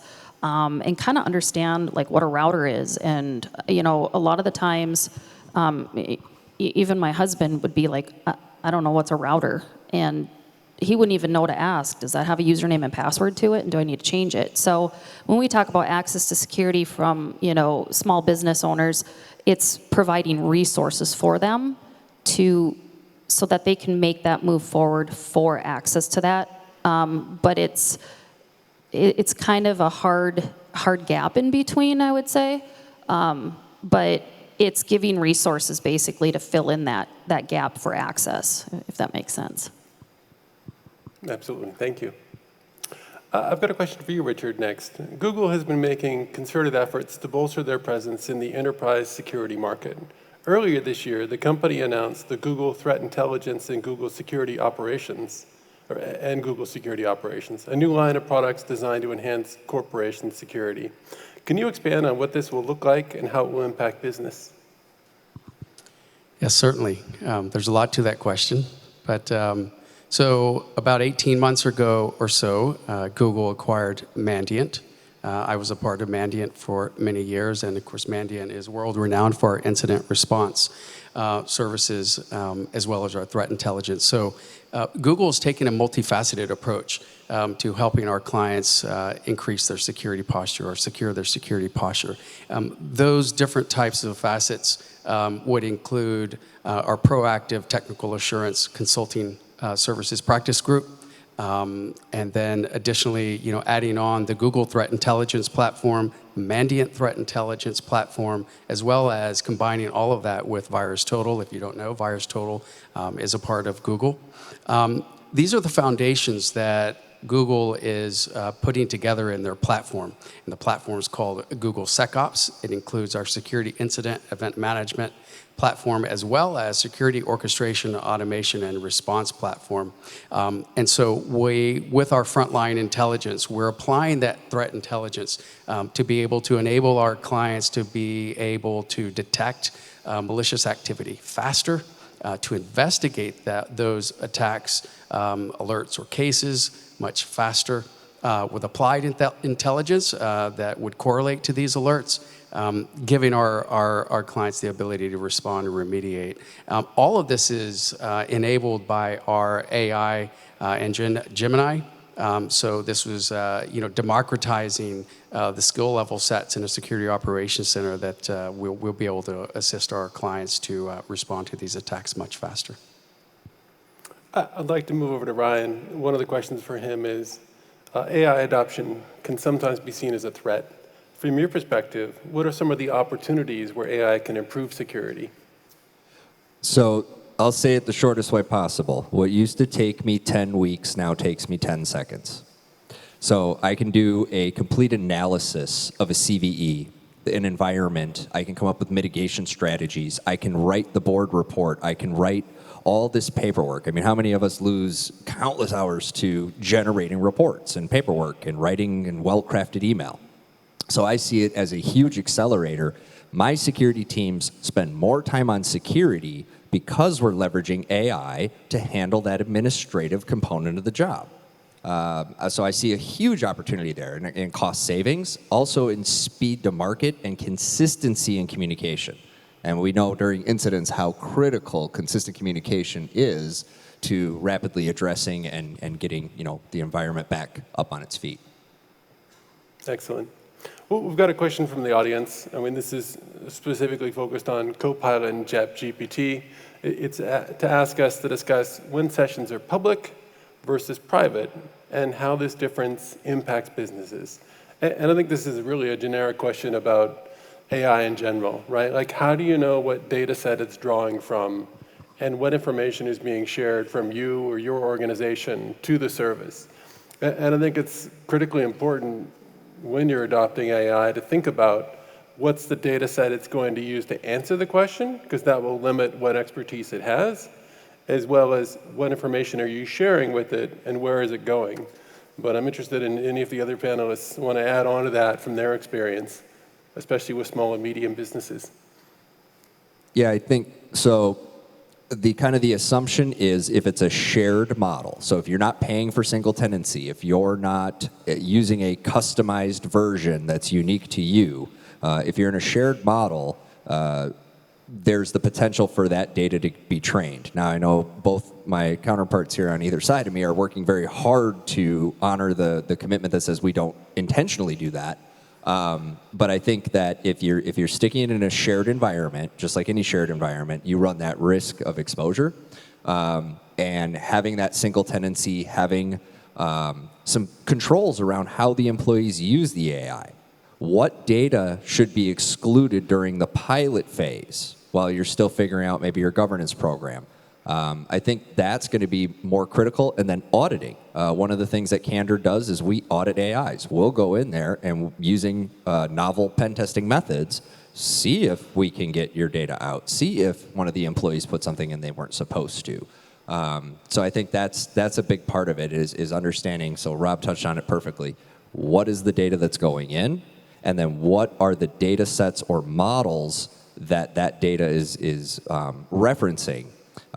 And we can have all kinds of issues with ethics and morals and bad, poorly trained models that maybe have stuff in it that it shouldn't.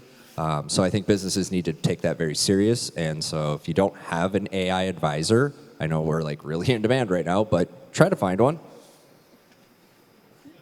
Yeah, Ryan's consistent. It's you'll know whether right immediately whether you're using a shared model or it's a private model. I encourage there are available language models for even small businesses out there. I would encourage everyone to start looking at those quickly, because if you don't, your constituents of employees are going to be using open source tools, and that's something probably should be, from a security awareness training, should certainly be looked at quickly.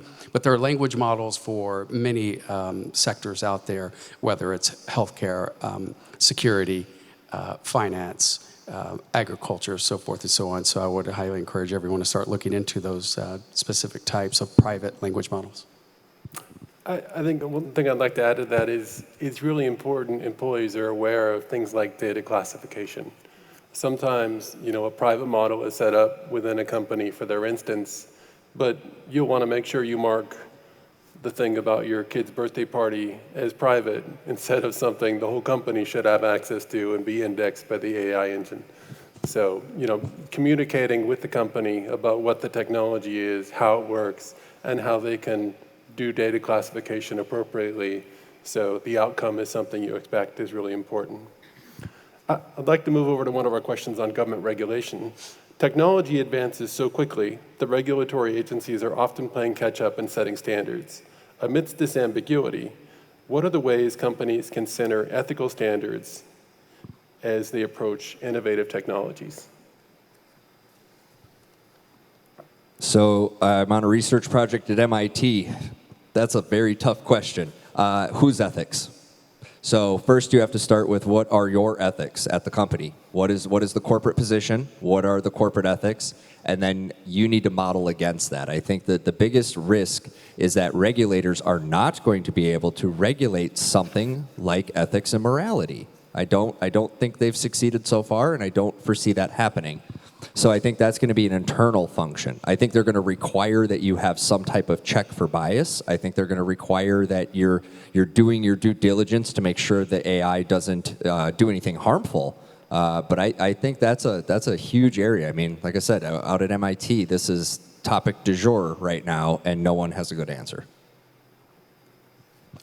It is a difficult question. I think first and foremost, a lot of clients and customers are still struggling with even adhering to any type of governance or regulatory compliance mandates right now.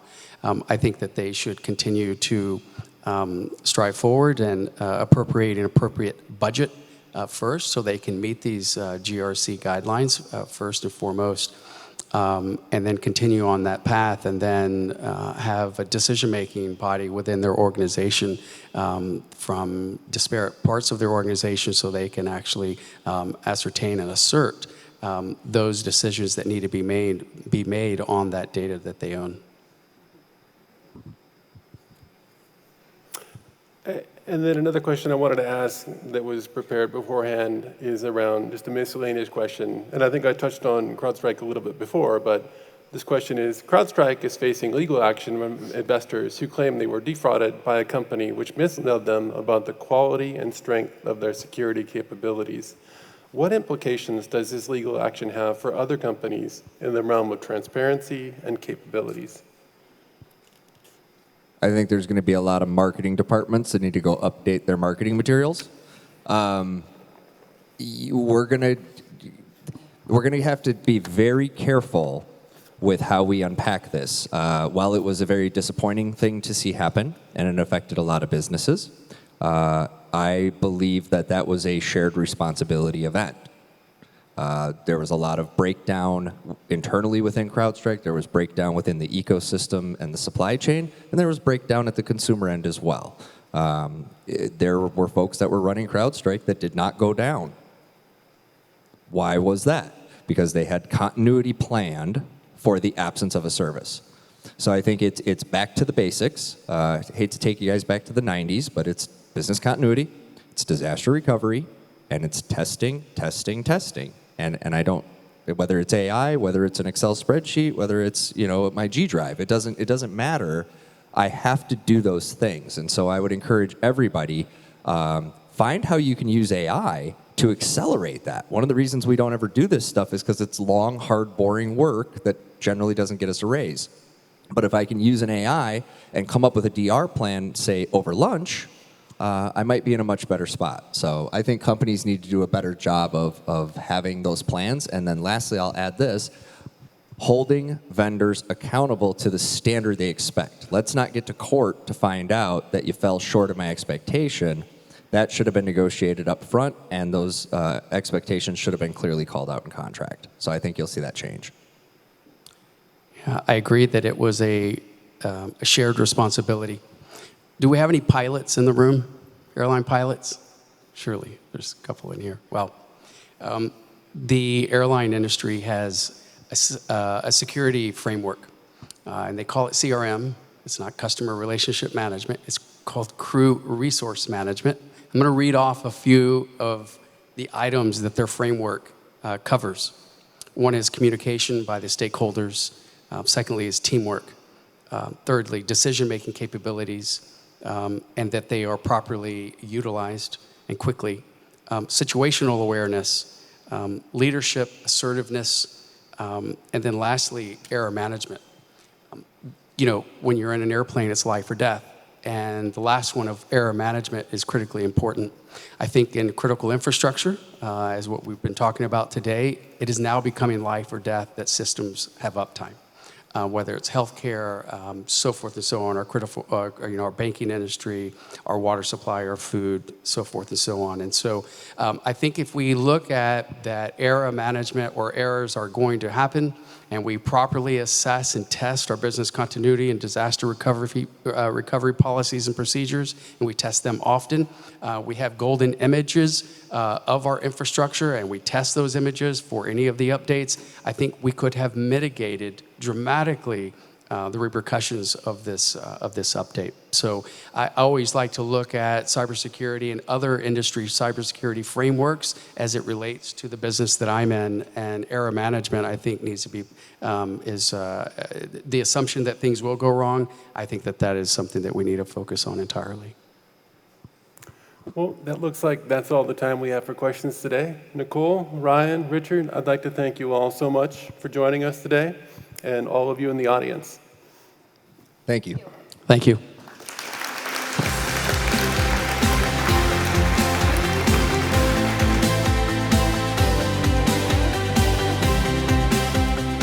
Ladies and gentlemen, please welcome back to the stage the President and CEO of the Fargo-Moorhead West Fargo Chamber of Commerce, Shannon Full.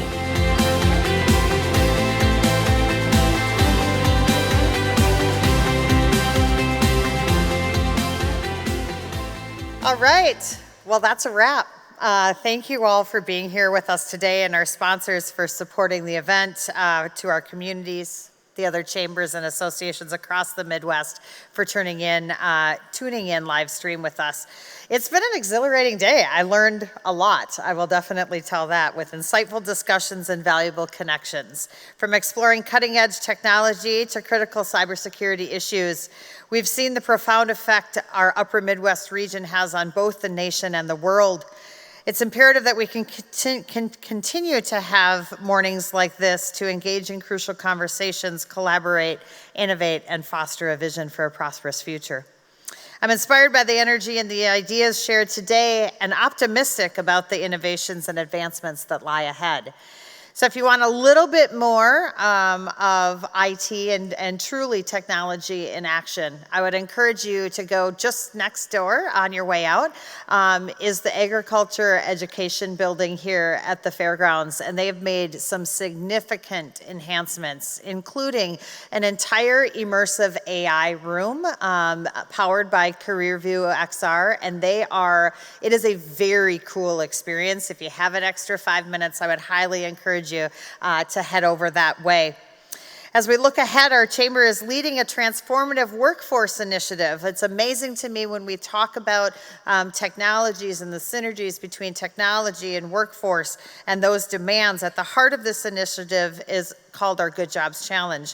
Many of you have heard about this. It's a powerful program that it aims to strengthen our regional workforce by helping over 900 individuals from underserved populations in Minnesota and North Dakota secure good jobs by October of 2025.